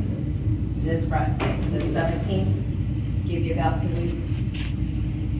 How about, let me give myself a little bit of grace. Let's say the 20th on Monday. It's not like y'all are going to do it over the weekend, right? I'll be doing it over the weekend. Let's do Monday the 20th. How about that? I thought you knew me by now. No, you'll do it at 4 a.m. on anything. Who, Robert? Yeah, Not the 7 o'clock, man. yeah. I didn't think, yeah. Not 7 a.m. Oh, 7 a.m. But no, I get emails way before 7 a.m. and 4 a.m. Oh, that's your wake up time. Yeah, I mean, Okay. just Okay, that'll work. 3 weeks beforehand. Yes.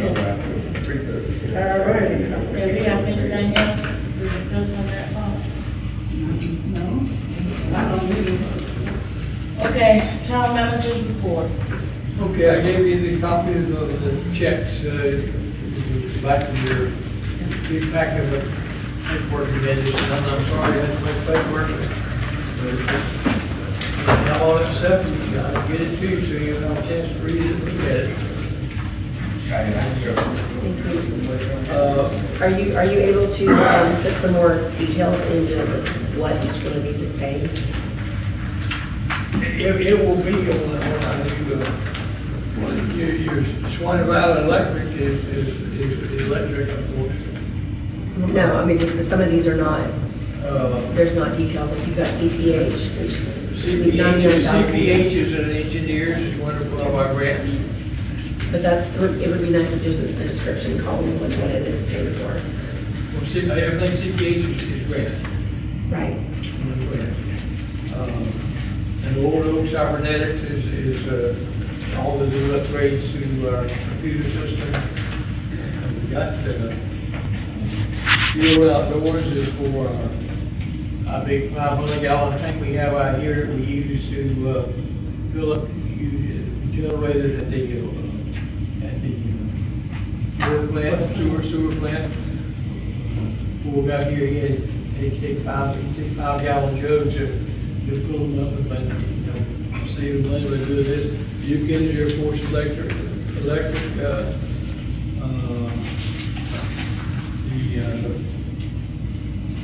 Southern Florida Expressway Authority is toll roads that we went that a couple times. The city board, of course, the attorney, some of them.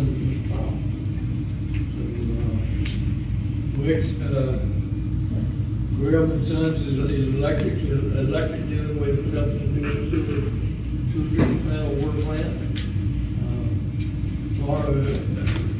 Part of our power protection is for the 5-year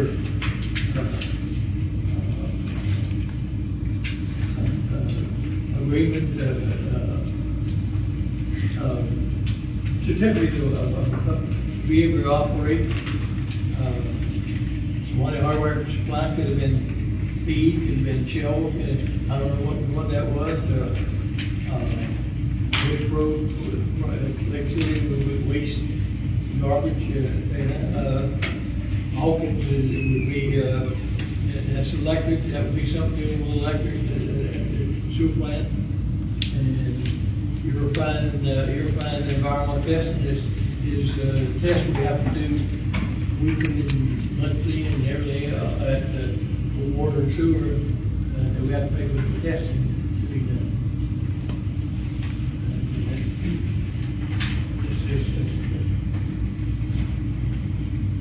The other one I give you tonight just is you have an upgrade there.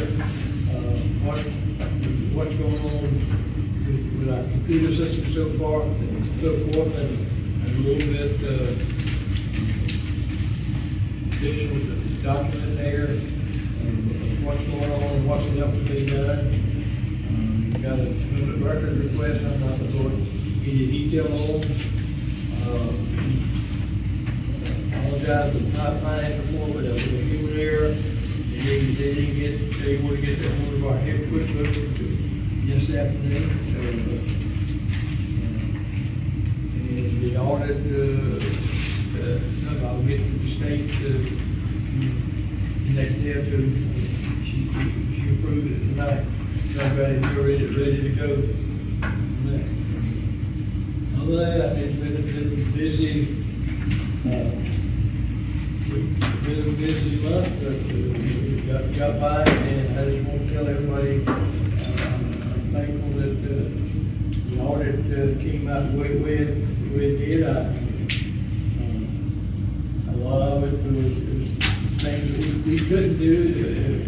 None of us were here to work hard and do it, but I think we came out real well, and we'll just continue doing better and go forward.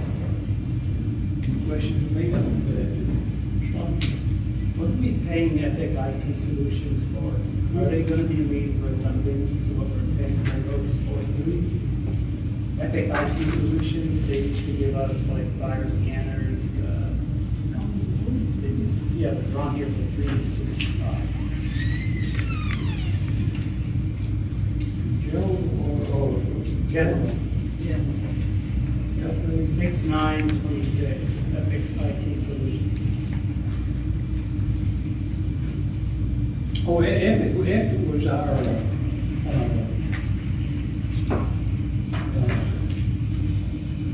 they've been replaced by the new computer that we had. Oh, That's part of the technology we had to pay for something to do with the servers and the program we had. And they're going away, then They're going away, and it'll all be under Odo or one of the people, and I'll give you all copies of everything. Then as soon as you finish that. What if we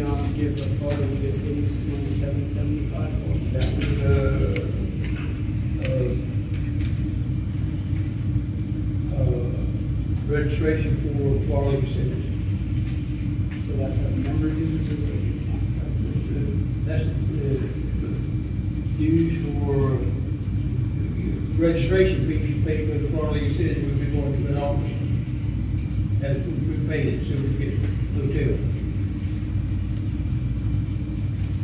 So is this dues or is this the hotel bill? That's a due. Sounds like it's the registration. Yeah. It's all, Not includes the hotel. it's all, It's all for the 4 hours. and we get that money back. Not registration. No, we don't get that money back. That's the registration fee. Oh, okay. So this doesn't include the hotel, it's just registration. But it's included in our travel money.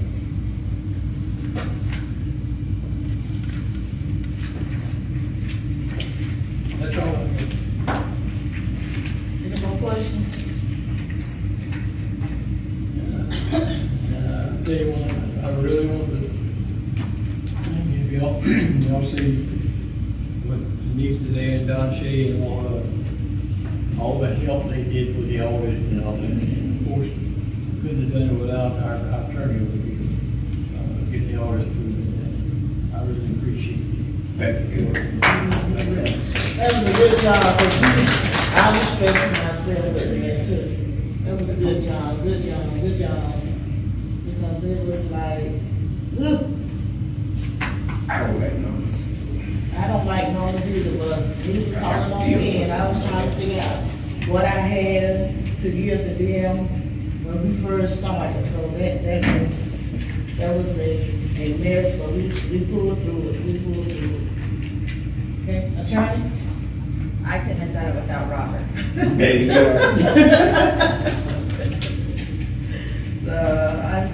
So I do hope that with the presentation of the audit, that it maybe makes some people feel more at ease about the finances that were done by the prior council. Because I know that, there have been insinuations that money was missing, and we brought in new auditors, not affiliated with Mr. Powell, not affiliated with prior people.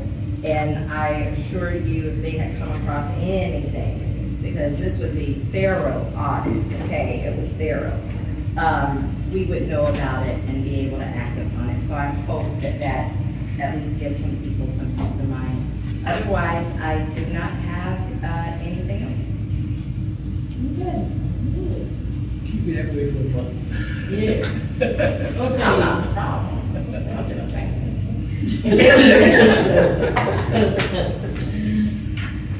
Councilwoman Gretchen?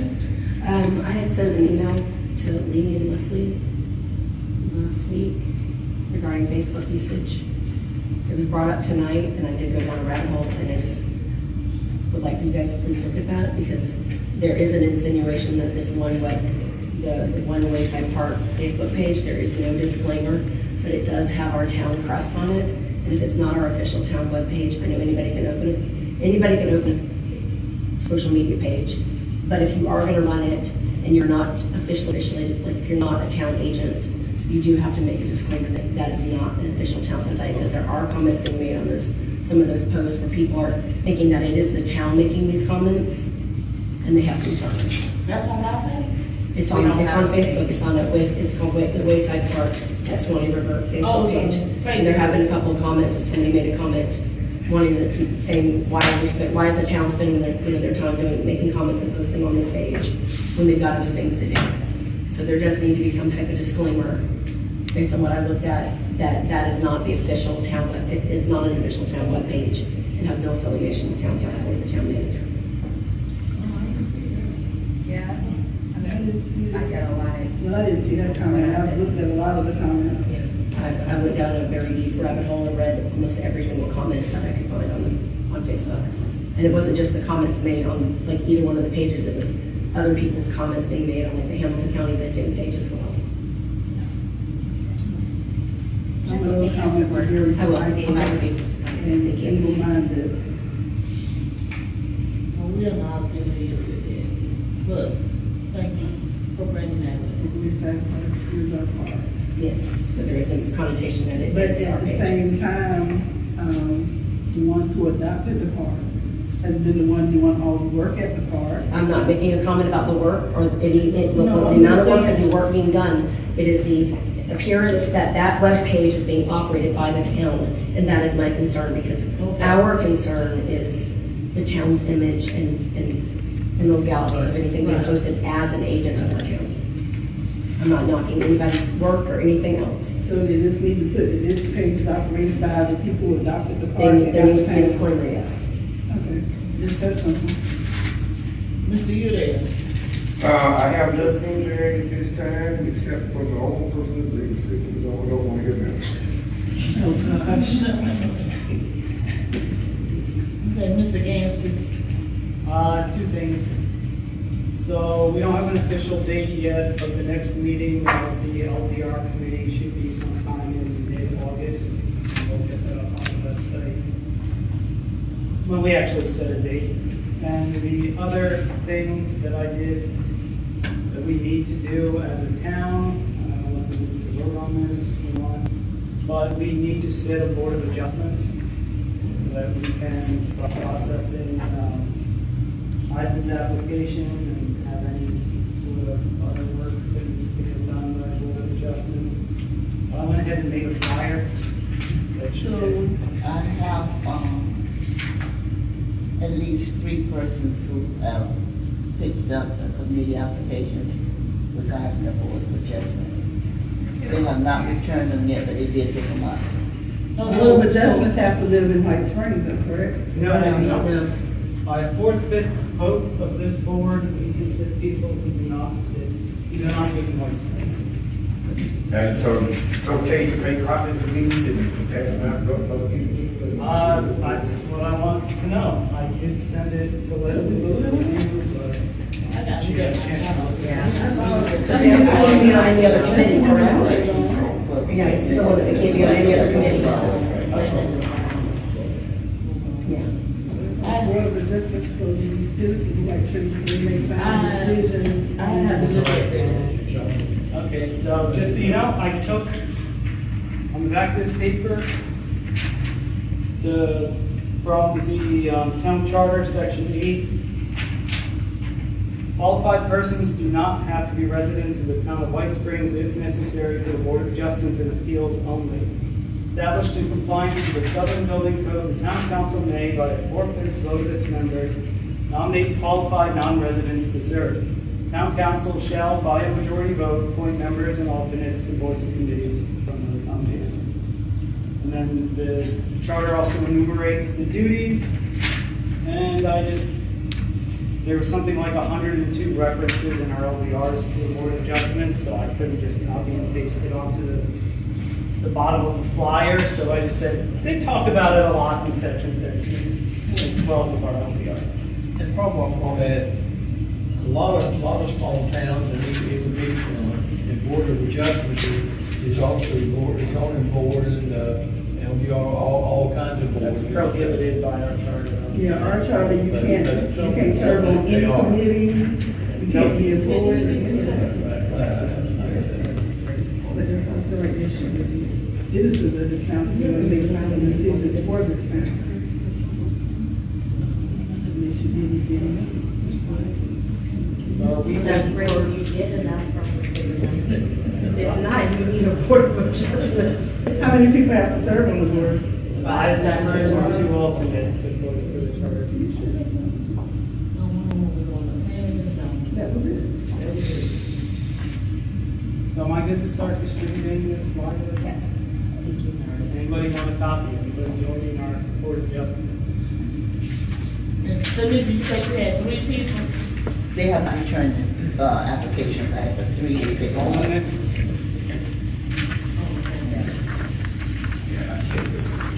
I didn't bring it up to the class, but we should post it on the website.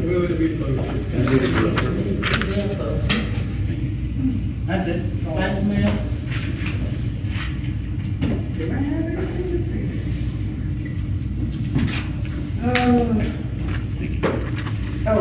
well, yeah. At the last meeting, I forgot to tell everybody, I did go to the emo training. It was very informational.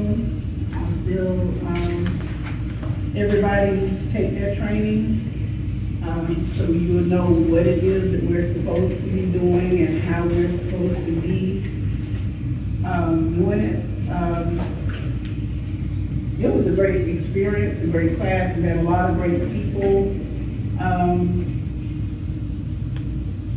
Just can't even describe it, but Emo 1 was great. I'm looking forward to Emo 2. And I suggest that all of you all find time in your schedules to sign up for that class. Because we think we know a lot of stuff, and once you get there, you're not gonna know as much as you thought you did. So,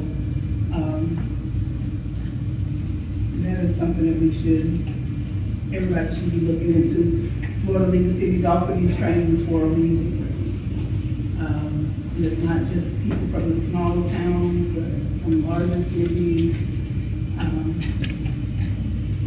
But that's something that all of you all should try to, at least try to attend. Because you'll learn more than what you thought you already knew. Other than that is all I have to say. Reminding everybody that we do have the CRC meeting on the fourth Monday at 6:30. We have not had one in the past 2 months. We had a makeup one, but they had another meeting that ran over, so we weren't able to meet that day. But inviting everybody to come out again and be a part of it. Find a committee, volunteer. So you don't have to do so much complaining if you're a part of it. So everybody, I'm urging everyone to get involved in a positive manner. If we all have the same goal to make this town the greatest, then let's do it and do it in a positive way. And to get some of the negativity and fight for this environment. Because it takes words if you're going to stay negative. That's it. Okay. I am doing a lot of learning as being there. It keeps me busy. I'm not gonna lie to that. And I do a lot of networking.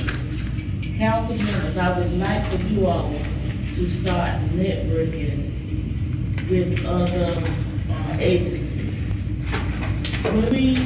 We got our ethics training coming up at the end of this month. I would like for everybody to participate. The city chief, I think the time is from 12 to 4, 1 to 4, or 1 to 5. In the morning. 8 to 12. That's it. July the 30th. I want everybody.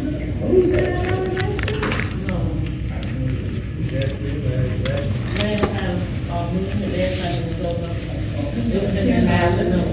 It was in the afternoon from 1 to 4. But I would like for everybody to start participating, going to these trainings, going to these to the classes, going to all the conferences that Florida League of Cities offered to us. It make us a better person as being a council. It helps us with our community. It helps us to get involved, to build up our community. It helps us to grow. And by me being on the council 11 years ago, I have learned a lot. And since I came back, I have not known that many people remember me from 11 years ago. I don't forget a whole lot of people, but they'll come up to me and say, I'm so glad you're back. Thank you for showing up. They want us to come. They want to see our faces. They don't, that's part of our job. You got to get out, you got to network. So I'm asking, if you can, to find somewhere in your busy schedule, to stop what you're doing and let's get on board and let's start going as a group so White Springs could be recognized. It was nice when, my leadership class, when I went and they saw me, first thing people say, all right, White Springs is in the house. That felt good to me because they look at us like we're a small town, but we're here to support them and they are here to support us. So what I'm saying is we don't have to do a lot of networking. No matter how much we go, we are there for them and they are there for us. So with that said,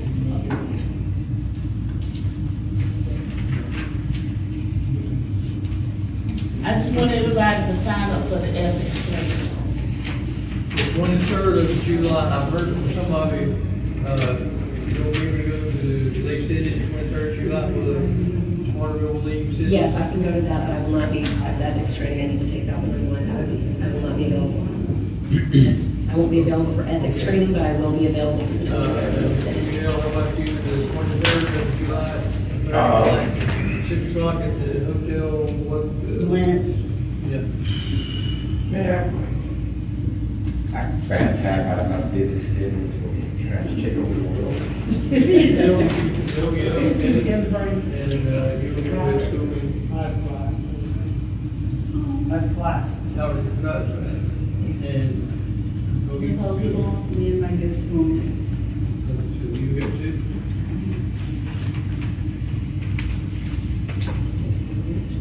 You'll bring your wife or girlfriend with you too? It does be well, because we take the If I take My girlfriend, I can't tell what.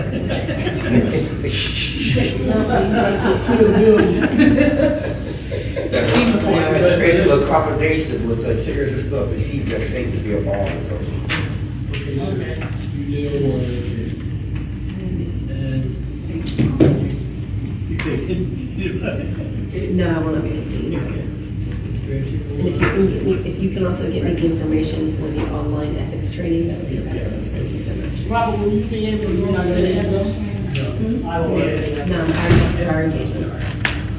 I will be at the ethics. Playoffs, what about you? The online ethics training is